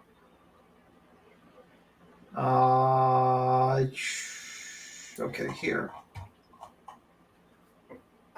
Look at that. That's so dangerous. And this is, I think she's 11 years old at this time. Mind you, her back is literally twisted to the side. So she doesn't have a normal spine like us because she was denied the surgeries because they changed the birth certificate. So this is a physically disabled person or child. Let's be real. Look, not even a stool. She has to get up on a chair. She has to get up on the counters. Oh, I don't get it. Yeah. The child prodigy. So happy about him. But now look at it. It's so sad because, you know, these kids, all the kids are abused and manipulated. Let's be real. It's not just, I mean, Natalia got the brunt of it. That's the worst case. But they were also fed to think that their adopted sister was a psychopath. Yeah. Jesus Christ. It's not right. It's not right. And they just fucking got away with it, dude. Yeah. Like, they just got away with it. Oh, yeah. By the way, one of the little people that Christine contacted was this older man to see if he wanted to adopt Natalia, like, along with the other people. And she continued a conversation with him for a very long time. And it became also sexual as well. So she was basically cheating on Michael with this other guy. And there was one text message of her saying, I should hook you and Natalia up. Yeah. Mind you, Natalia's a kid. She's a minor. She's a kid. And she knows it. She knows it too, because she's the mastermind. Yeah. And it just explodes. And now there's allegations of SA. We'll find out on season 2. Oh, let's look at the second neighborhood they moved into, because people were asking too that when the neighbors. So eventually the neighbors are complaining about Natalia because of this.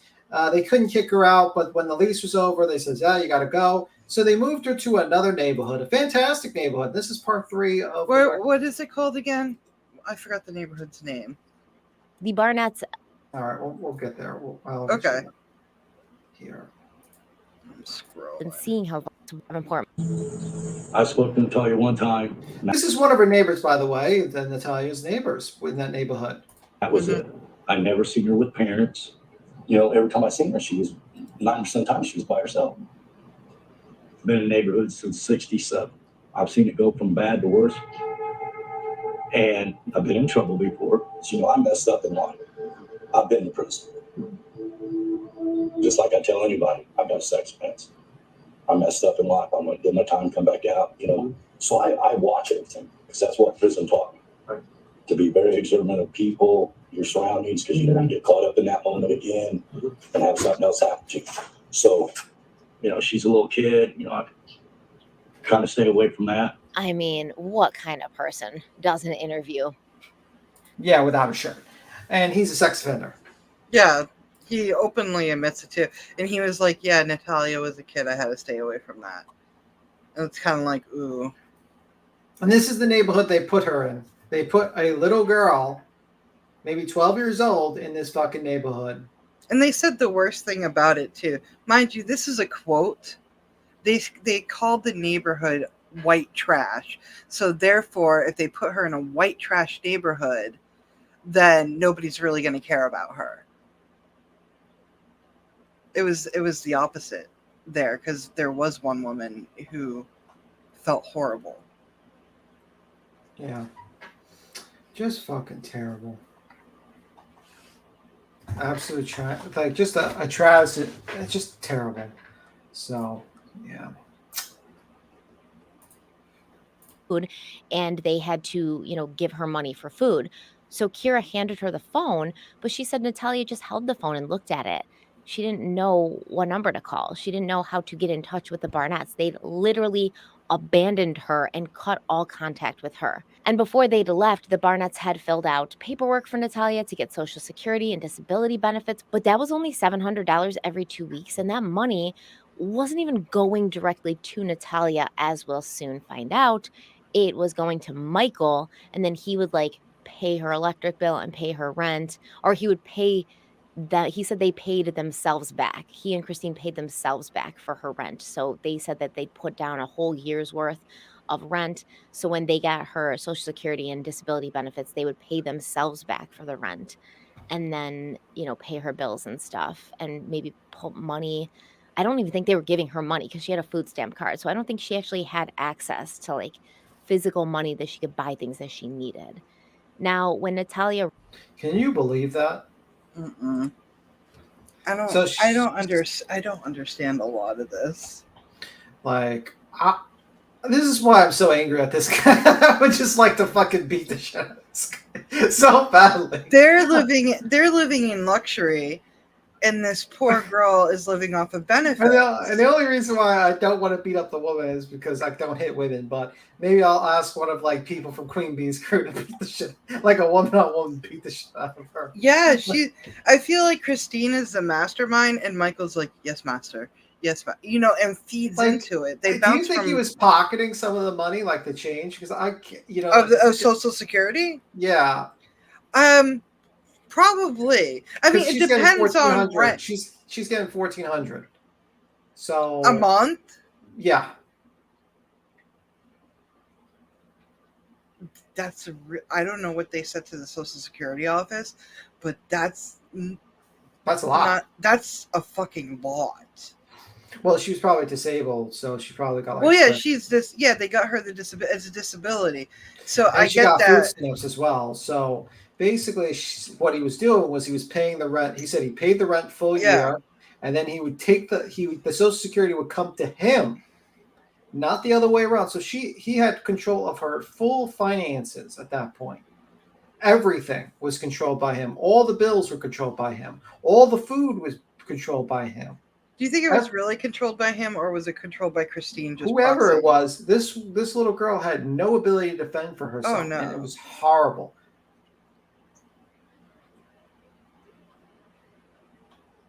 Oh, there was a time she was at the hospital. They refused to pick her up at the hospital. She had to go into a halfway shelter for a couple of days. Yeah. Jesus fucking Christ. They did end up picking her up, but it was 3 days later. Can you imagine?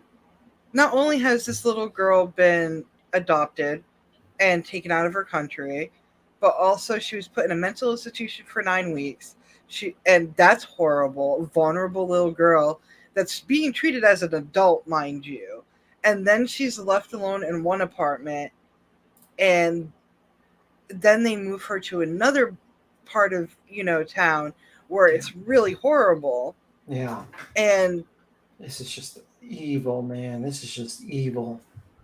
This is sick, man. And tell the truth about her identity. Natalia this morning is not cooperating with Christine. Very adversarial, very butting heads, and honestly, God bless her, Natalia's probably the first person to stand up to Christine. You will write your sentences. But since you're being a big stinker pot and you're just fighting, you're going to need to have fun on the wall. 10 a.m. switching those law. You will stay there until you get to the table and write down names of people you've been with. That girl stands there, nose to the wall, from 10 a.m. to noon. Christine. 2 hours. A girl with a spinal condition was fucking pushed to the wall for 2 motherfucking hours. And club feet. Yeah. It's Natalia's spoon, who's right next to her. You can eat this. When, boys and girls, when you sit your ass at the table and you write down the names of every person you've lived with, you tell you who you really are. What an evil prick. Both of them. Christine says that, yeah, she's been standing still, nose on the wall, for 8 hours. Oh my and God. she ain't getting out of there until she writes down names. Michael, don't you say a word to her. Don't you help her. I have been dealing with this all day long. Don't you do anything except back up your life. Do you understand me? Fucking chihuahua. So, at this point in time, it's been 8 hours. Oh my God. Natalia, according to Christine, soiled herself hours ago. And poor Christine, on purpose, just to spite me and make me upset. So I sit on the couch and live here, Natalia's behind me in the kitchen, Christine's on the couch. And we're going to enjoy our evening. We're going to watch TV. We're enjoying our evening. You can join us. You can watch TV when you tell us who you are. 2 in the morning comes. 2? She has now defecated on herself. She hasn't moved. Pause it real quick. Mind you, this is during the documentary where Michael switches the script around. At the first part of the documentary, he's on Christine's side. But I don't know what made him... I really don't know what made him switch up everything. I think it was something that Christine did. Like, he was, like, booty hurt about her cheating or something. And then he gets angry. And then he comes out with defending Natalia. And it's kind of like... What can we believe from you?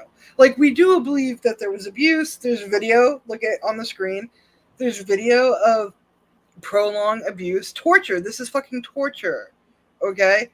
But it's kind of like, well, why did you start saying... Like, I wish the documentary, like, the producer was like, well, what made you change your story? Because I want to know why. Maybe that will be on season 2. I don't know. But, yeah. You can press play. It makes no sense to me. Yeah. Motherfucker, man. Motherfucker. He's a dick. I know. Every day I would come home. And best case scenario is Christina sitting on the couch, angry, and Natalia's in a room. That is the best case scenario for the next 2 years. Because of Natalia's condition, it would be very painful for her to stand still and in one place for even short periods of time. But there she was, standing with her nose pressed to the wall for hours. Yeah. Well, I think there's a mother. I think this makes Yeah, mind you, the mother, they did it to make sure that in 1979 on April 20th. I have 4 kids, and then there's Natalia. She was born on September 4th, 2003 at 6:25. She is my biological daughter. They showed her to me. The childbirth was difficult. When I regained consciousness after anesthesia the next day, the doctor came in and said, there's no sense taking her home. They said that she won't be able to walk at all, and she will be of very short stature. They said a surgery would cost $100,000, and since you don't have such finances, I already had Julia at that time. Natasha came after. So she brought me a sample of a waiver on the paper. I had to write 5 copies of it. I didn't initially want to leave her, but the doctor said there's nothing you can do for her. You are young, they said. You're 24 years old. Don't ruin your life. You will have other children. End quote. Anna says that she regrets listening to the doctors and she wishes she'd kept Natalia because all these years she's been thinking about her and wondering how she's been doing. Now, we have evidence that Anna Gava is Natalia's biological mother. We have proof that Anna was born in 1979, since some dumbass judge changed Natalia's birth year to 1989. That would have made Anna 10 years old when she gave birth, if Natalia's age was actually what the judge and the Barnett said it was. And I mean, I guess that's not impossible for someone to give birth at 10, but it seems, well, kind of unlikely, which means that it's far more likely that Natalia's birth year is actually 2003, like I've been saying all along. Now, let's talk about the allegations made by Michael and Jacob Barnett against Christine Barnett. Michael claims that Christine was abusive, physically, verbally, emotionally. And we just listened to the abuse, a lot of it. But can you fucking believe? They went far and beyond to interview the mother, and they even took a DNA test. It is Natalia's mother, birth mother. And this guy is not in fucking jail. That's what gets me fucking angry. Oh, none of them are. None. I swear to God, like, honestly, like, these people need to be in jail for like fucking years, because this is horrible. These people abused a little girl and fucking just completely destroyed this little girl's childhood and possibly fucking caused her irreparable pain and suffering in the far fucking future. And these guys sitting here acting like that. I swear to God, man, I fucking better not find these motherfuckers on the streets. I told the cops this anyway. I told the police this when they came to me 3 years ago to talk to me about Natalia. So if I'm open and honest and willing enough to tell police officers this, Oh, dude, just say it. I can do this. Just say the motherfucking thing, you piece of shit. There were multiple times, 3 that I bore witness to, and I'm certain far more than that Christine beat the holy hell out of her. Hey, Jasmina. So one day I come home from work. All right. And if you don't, for people popping in, we're talking about the Natalie Grace. Basically, the scumbag, this is Michael, the scumbag and his wife basically changed the birth certificate of a 9-year-old kid, made them 22, shoved them into an apartment by themselves, a disabled dwarf, like kid who was suffering from dwarfism, made her fend for herself, mentally abused her, physically abused this kid, and they got out scot-free because some idiot judge signed off that was her legal age was 22. And even though 3 doctors have said that this kid was actually 9 at the time, and also the mother actually testified and did a DNA test. Why are you quiet? What happened? No, I'm just reading the chat. And I didn't see that. I didn't see that from Crime and Fashion, though. But these pieces of shit, honestly, so this guy is now turning on his wife. At the beginning, he was basically lying to his audience, like people saying that the little girl who suffered dwarfism was actually some sort of adult serial murderer that was going to kill the entire family. And I saw the fucking abuse this guy was doing. I swear to God. And this is... I'm tired of this overdramatic maybe bullshit. Early 2011. I can feel the tension in the air. Oh God! Walking into the house, I see my wife. I'll try to be as accurate as I can. Get one of the guys point the camera at the floor. See, I don't like this. I need right here where he's reenacting what Christine did to Natalia. To get you to understand. Oh God. What a piece of shit. I swear to God. I swear to fucking God, I'd punch this guy in the face. And if this happened, beatings. If this happened and he's telling the truth, you're not a man, sir. You're a little boy. Nobody would allow anybody to fucking beat up a child like this. Oh my God. We're similar to this. I hate him. The drama. Yeah, he is then. What is going on? Ow. Ow. I mean, this person is clearly unhinged. Michael Barnett is what I call a baby bitch boy, and that's my term, trademarked and everything. I wonder if Agreed. he's using. I don't know. I want to beat the shit out of this man so bad. I've never wanted to beat up someone so badly in my fucking life. This is the person I He really does want to have beat. a punchable face. I swear to God, Hey, Jim. If I had 10 minutes in a room with this motherfucker, I would beat the shit out of him. It's I'm not even what he joking. did. It makes me wonder, like, are the other kids safe? Like, I know that Jason, is that his name? Or Jacob. I know Jacob is safe because he's with his dad, even though his dad is extra and dramatic and, you know. But, like, the other two boys are with the mother, and Jacob left the mother because there was obviously, you know, repressed memories he wanted to confront her with, but obviously she gaslit him, hence why he lives with the dad. So it's like, it's Natalia got the brunt of it, but all the kids were abused in some way. But Natalia it seems to be the punching bag. Oh, Jesus. Yeah. Listen to this. So I told him about my last interaction with my mom, but yeah, I guess the moral thing that I've been struggling with is if there's some like shred of hope that she can be redeemed, I don't think it's worth dragging her character down anymore. Oh, I've done that. I'm done. You didn't hear my conversation with them yesterday. I told the full and complete truth. That's a nice way of saying I put 2 rounds in a shotgun and I fired. It's okay. I feel like I deserve the right to tell my story. I did not tell them that. I didn't tell them about kicking the stairs. Well, kicking down the stairs, we said we're not going to say, right? And my plan going in today was to not tell them that. And furthermore, I understand that there could be legal recourse to that. And then, you know, I'm not really looking forward to like being subpoenaed. You can't be subpoenaed. You were on Oh, okay. a child. Blow my microphone off. I'm such an idiot. Oh. He accidentally forgot he had the microphone on and it was all recorded. What the fuck, bro? What the fuck? I want to know more about that because they don't ever explain it. And the next season probably gonna have it. Most likely, yeah. Which is coming out. Hey, It could come Jasmine. out. Hey, Jasmine. Oh yeah, Jasmine Jennings. Welcome everybody. But that the part 2 of the documentary, it could come out tonight for all I know. They don't have a release, but they've already been advertising it. Like what? I really hope that they let me play that clip, but in case they don't, and I find out in post that they don't let me play it, you know, because of like copyright or whatever, I'll explain what happened. Jacob's talking to Michael, and he says, if there's a shred of hope, then my mother can be redeemed. I don't want to tear apart her character anymore. And Michael interrupts him and says basically like, that ship has sailed.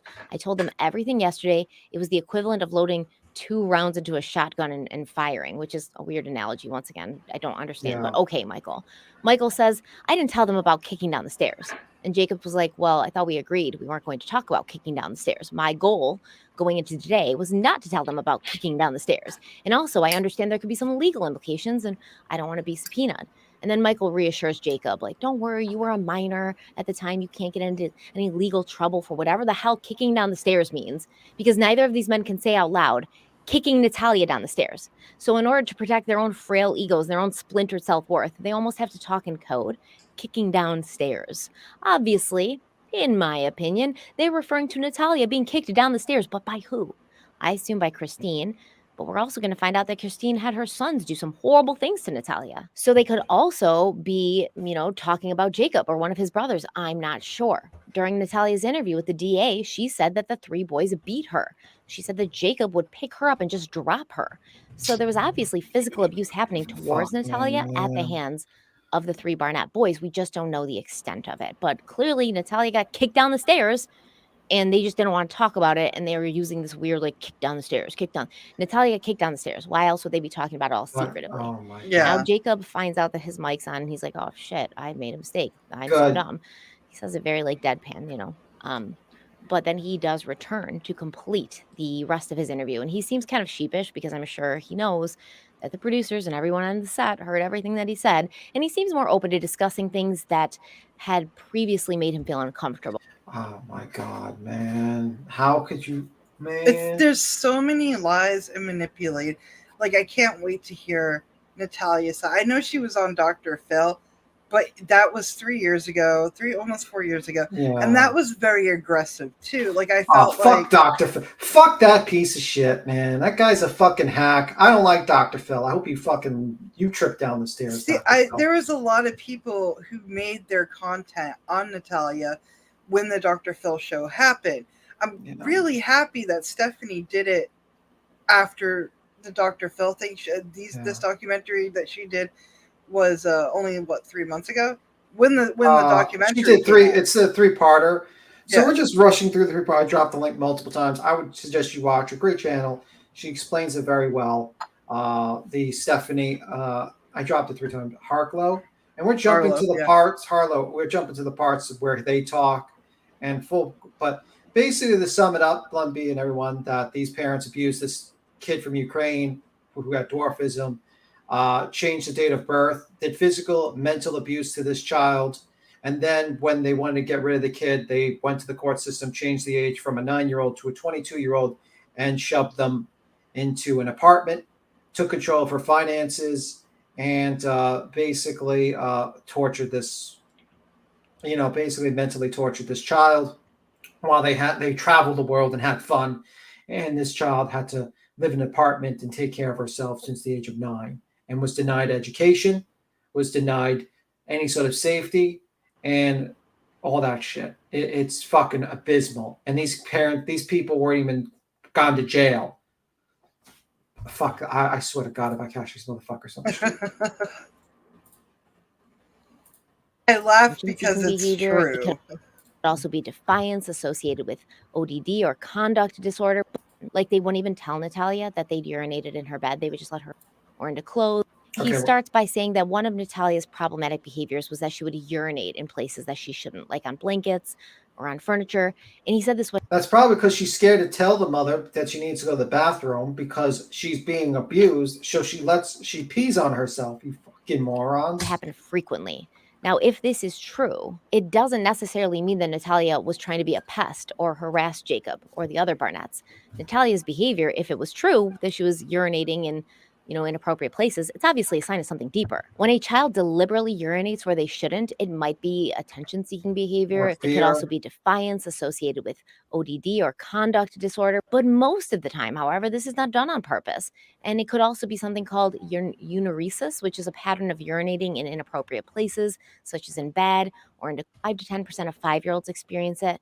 This usually lasts from the age of 5 to the age of 10. If Natalia wasn't doing it on purpose, it could have also been connected to her health condition in some way. Or maybe it's because Christine made Natalia stand for, 15 hours with her face against a wall. Either way, Christine apparently made her 3 sons feel that Natalia was doing this to them on purpose, to torture them, to mess with them. And Christine told Jacob that the way to get back at Natalia was by urinating in her bed that she would then be expected to sleep in. Like, they wouldn't even tell Natalia that they'd urinated in her bed. They would just let her find out. So if you don't get it, the mother is telling her sons to piss in a little girl's bed to get back at her and not tell her. She went to bed, and then they wouldn't help her with anything, like by changing her sheets and stuff. So Christine told Jacob that she'd been given this solution from a therapist, and the therapist told Christine that the act of Jacob urinating on Natalia's bed would be therapeutic. That's obviously not real. No therapist told Christine this. That would be ridiculous. That person should lose their license. But no therapist told Christine this. She made it up. So Jacob's clearly feeling very emotional about this still. And he claims to feel horrible about it to this day. It's one of those things, he says, that keeps him up at night, and he feels like a Nazi just following orders. And you can tell he's really disturbed by it. He said, quote, "She had pink blankets. The vivid part is just basically the action. I remember feeling anger while I was doing it, experiencing a thought like, this will show her," end quote. Jacob was 12 years old when Christine instructed him to do this.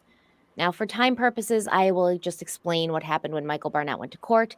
As I said, in September of 2019, both Michael and Christine Barnett were charged with a lot of things: neglect of a dependent causing bodily injury, neglect of a dependent causing serious bodily injury, endangering a dependent's life, abandoning or cruelly confining a dependent, and conspiracy to neglect a dependent. These would end up being very difficult charges to prove, considering that at the time Natalia was abandoned, her legal age was 23, even though her actual and biological age was 9. In February of 2022, the court ruled that any charges that were based on Natalia's age could not be considered. So those were dropped. And then 4 charges of neglect of a dependent were dismissed due to statute of limitations running out. The Tippecanoe County DA's office ultimately decided that they would continue to pursue the charges that remained, which were basically just the neglect charges based on Natalia's disability. So not neglect of a child, but neglect of a person with a disability. And in October of 2022, Michael Barnett's trial began. And during the trial, like I said, the jury was not allowed to know what Natalia's actual age was. So Yeah, within 2 hours that's of true. deliberating, they came back and found Michael Barnett not guilty. It's a story that captured the world. I swear to God, man. What a piece. Look at him smiling. Motherfucker. It's horrible how it's like they're not, no punishment whatsoever.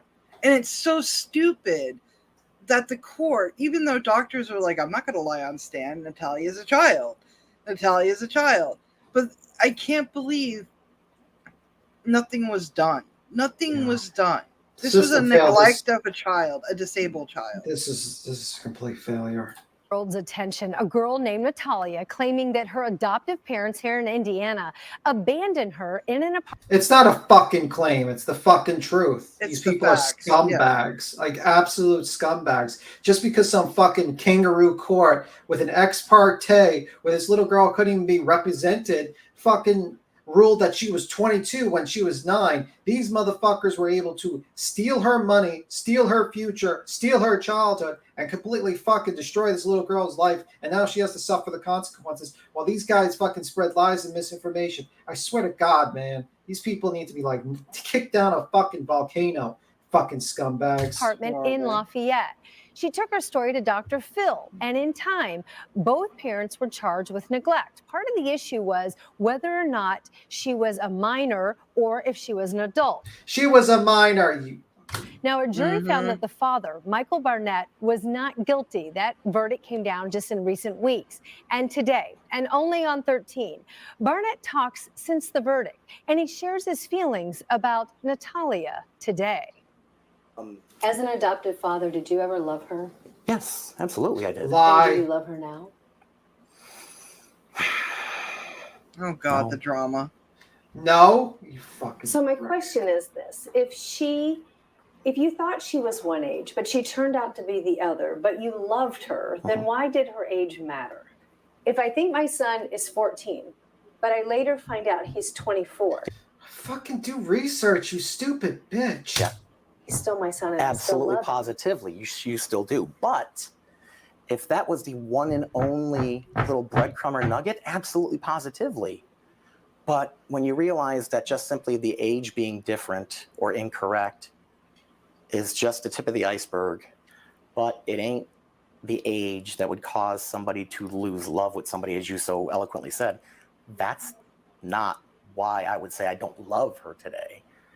It's been 10 years since we were together, and there was a lot of things that, again, unfortunately, due to the gag order I can't talk about, that would have caused feelings to change.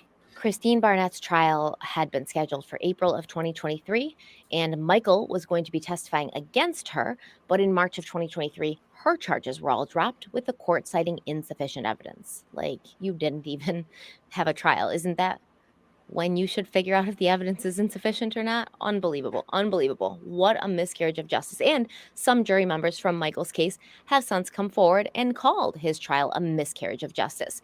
Jane Parker, the jury forewoman, has claimed that even before they gave their verdict, she and the rest of the jury were struggling with the constraints the judge had put on them. She said, quote, "During the trial, there's tons of questions that never really got answered. As we started the deliberation process, 100% of the jurors, 100%, definitely believed that Michael Barnett was guilty of abandoning her. But because the judge was very, very clear on what we had to follow, people were just like, ugh, we have to not guilty. Ugh." And that was the tone of the room. Oh my God. he's going to be not guilty. You know, this sucks, end quote. Jane Parker said that after the trial, she saw the Dr. Phil episode that featured Natalia's case and discovered that Natalia was claiming to have been 9 when the Barnetts abandoned her. Jane Parker said, quote, if that's true and we weren't given that information, that seems like a huge miscarriage of justice. Yeah, no We shit. felt that Michael Barnett had really gotten away with abandoning and neglecting his child, and none of us felt good about that, end quote. Here's a little clip of Michael from the ending credits of the final episode, where he shows his true colors.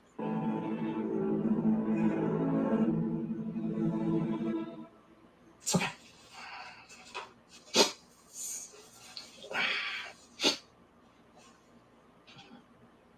That's all right. You're not getting the crying version. If you want the crying version, I'll bust that one out.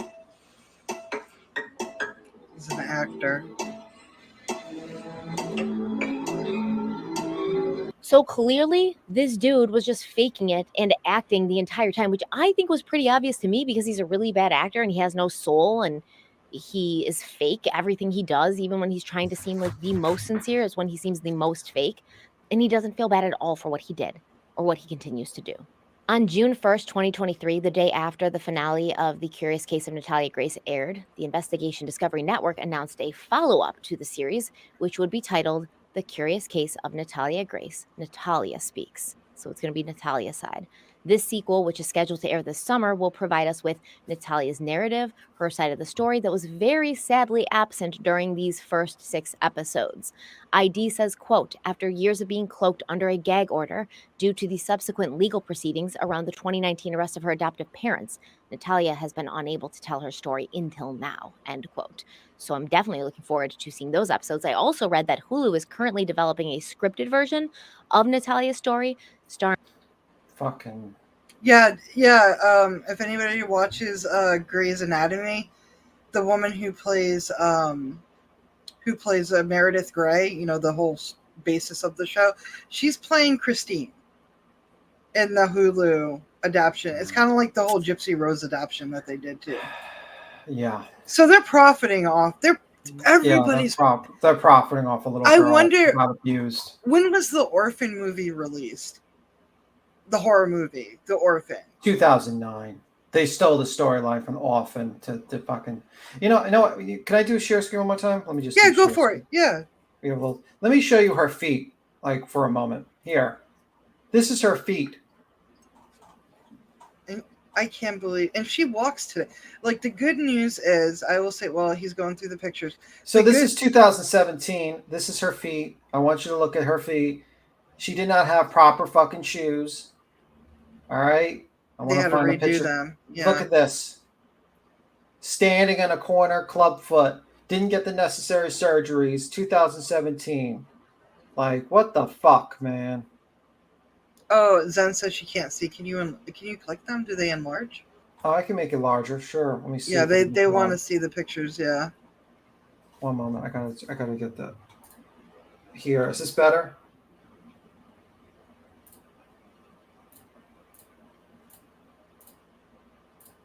I'm trying to get that. Yeah. I'm trying to get the photos. See, that's one of her foot. There you Here. go. That's her foot. It's horrible. Match- And this is 2017? Yeah, 2017. During this time, Natalia found a forever family. She did find the man's family. They basically adopted her. You might have seen them on the Dr. Phil show beside Natalia. And they've been taking care of her. She's a part of the family. And guess what?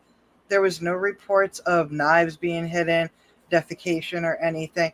There was no, and it's just crazy. And that's the thing too. The adoptive family before also say there was no knives, no threatening. This is That a child. story is made the fuck up. And these people abuse this child physically, mentally, fucking. Might sexually too. We are Yeah, not that gonna might know. be. Well, you know, we don't know because she was in a facilities. You know, a man mysteriously showed up. She was left alone at 9 years old. There was in the apartment. accusations against Michael. Just fucking sick, man. I swear. And like this guy got away with it. These motherfuckers got away with it. You know, they abused the child, and everyone in the court system just put their fucking rubber stamp down and said, okay, you know. I can't believe it. But she is loved now. She has a big family. Yeah. And they're taking care of her. I mean, Michael's not too happy about it, but it's like, well, you haven't seen Fuck her in Michael. a decade, so fuck you. This family loves her to death. And it's so horrible she had to go through all that just to find the right family. But I'm glad now that she's in a family. She has a support system. They want to take care of her. They want to help her, thrive. Because that's what you do as parents. You give a safe educational environment for your child to thrive in. Yeah. The Burnetts did not do that. Yeah. What evil little pricks. I think the Curious Case of Natalie is. It's out. I think a couple of seasons are. Let me see. No, the Curious Case of Natalia Grace season 1 dropped this year about 3 months ago, but second season is coming any minute now. It could be tonight. I don't know, but the first season it's basically Michael doing all the talking, and then this season that's coming out now, is just Natalia speaking out because there's no gag order anymore. She's allowed to talk about the case. Yeah. So, in conclusions, if I see this motherfucker on the streets, I'm probably going to punch him in the face. Wait, she had a gag order, but they didn't? Yeah. That makes no sense, does it? Well, that's because it would probably fuck up his trial if she started talking on the media, because she started telling the truth and all that shit. This poor girl. All the years of being manipulated, brainwashed, and literally beaten to submission. I am just so happy she has a family now where she can be herself, get the attention that she needs, the medical attention that Christine and Michael neglected on her. Like, I don't get it. Yeah, and these people, they had all the money, they had the little privileged child that was a genius, and they just abused this. I mean, it's just fucking disgusting. I swear, like shit like this really pisses me off. Why adopt? Because they wanted a token child. Yeah, they right? wanted a token child. They wanted probably a Haitian token child. They couldn't get that because of Storm, so they went with the next best thing because they only cared about appearances. And when this child became more than a fucking appearance and became more of an actual responsibility, where you have to take care of this child because this child's special need, they didn't give a fuck about that, and they shoved this child to possibly fucking die. Because that second neighborhood, I wouldn't even go fucking walk around. There's a pedophile right next door to her. Yeah, no. I mean, what the fuck? My hood is bad, but my hood ain't that bad. Do you get what I'm saying? Like that. And there's there was neighbors that talked about how they carried a gun walking around that neighborhood because it was so unfucking. Yeah, sick. they had to. Yeah, because we're hey Nick, what's up, man? Hey France. But the first neighborhood was kind of good. But the second place they put her into, again, they put her in a really bad place because they thought if we put her in a sketchy part of town, nobody's really going to care about her. Yeah. But mind you, there was a homeless shelter there. I'm not saying homeless people are bad. I'm just saying that some homeless people can do nasty things, just like non-homeless people. And do you get what I'm saying? She was put in a surrounding area where she couldn't even go to the store. She could have been kidnapped. Yeah, and or yeah. I mean, fucking tragic. But yeah, that's the story so far. We're probably gonna follow the season 2. We'll probably do a summer of that. But yeah, if you're not subscribed already, probably subscribe to Stephanie Harlow. I dropped the link multiple times. Hopefully, it's in the description here. It's in the description. She did a very good job. 3-parter. We kind of summarized. If you want the full, watch the full. I would probably suggest you go there and watch it. It's probably going to piss you off and make you question the system and question the fact that why do we even have a system if this is what it's going to be? But yeah, definitely watch Stephanie Hall's her take on the documentary. And the actual documentary is on Discovery ID, or if you have HBO Max or Max, whatever it's called now, it's on there, and it's a 6-part. It's a 6-part. Man, it should be coming soon too. Yeah, I just feel so fucking terrible for that. Well, that person that went through that shit, man. Shit. And then these guys, that guy has he's just a fucking narcissist sociopath or something. I don't know. And he's living the best life he can live. That's the thing. And poor Natalia, she never had a chance. But now, now she's thriving, which is great, which is awesome. But it sucked that she basically lost her childhood, literally lost her childhood, because legally she's still 30-something years old now. Yeah, but she's really outrageous. 22 or something. That's Fucking the thing. outrageous behavior. Like, and a lot of people should be sued. A lot of people should be sued civilly. But unfortunately, this girl, she can't. So, yeah, that's the story so far. We'll follow up with the once they do the season 2. Yeah, but definitely a sad, tragic story, and definitely shows that justice does not prevail all the time, and villains get away with their fucking crimes. We see this a lot. I'm just shocked about this one. Yeah, if that makes sense. Yeah. Anyway, guys, you have a good one. Yes, thank you all for joining us, and yeah, we'll do a follow up. Thank you, Jasmina. But yeah, you guys have a good week, and please keep safe out there. And if there's any suggestions of what you want us to talk about, just throw them in the comments. Okay, y'all have a good one. Be safe.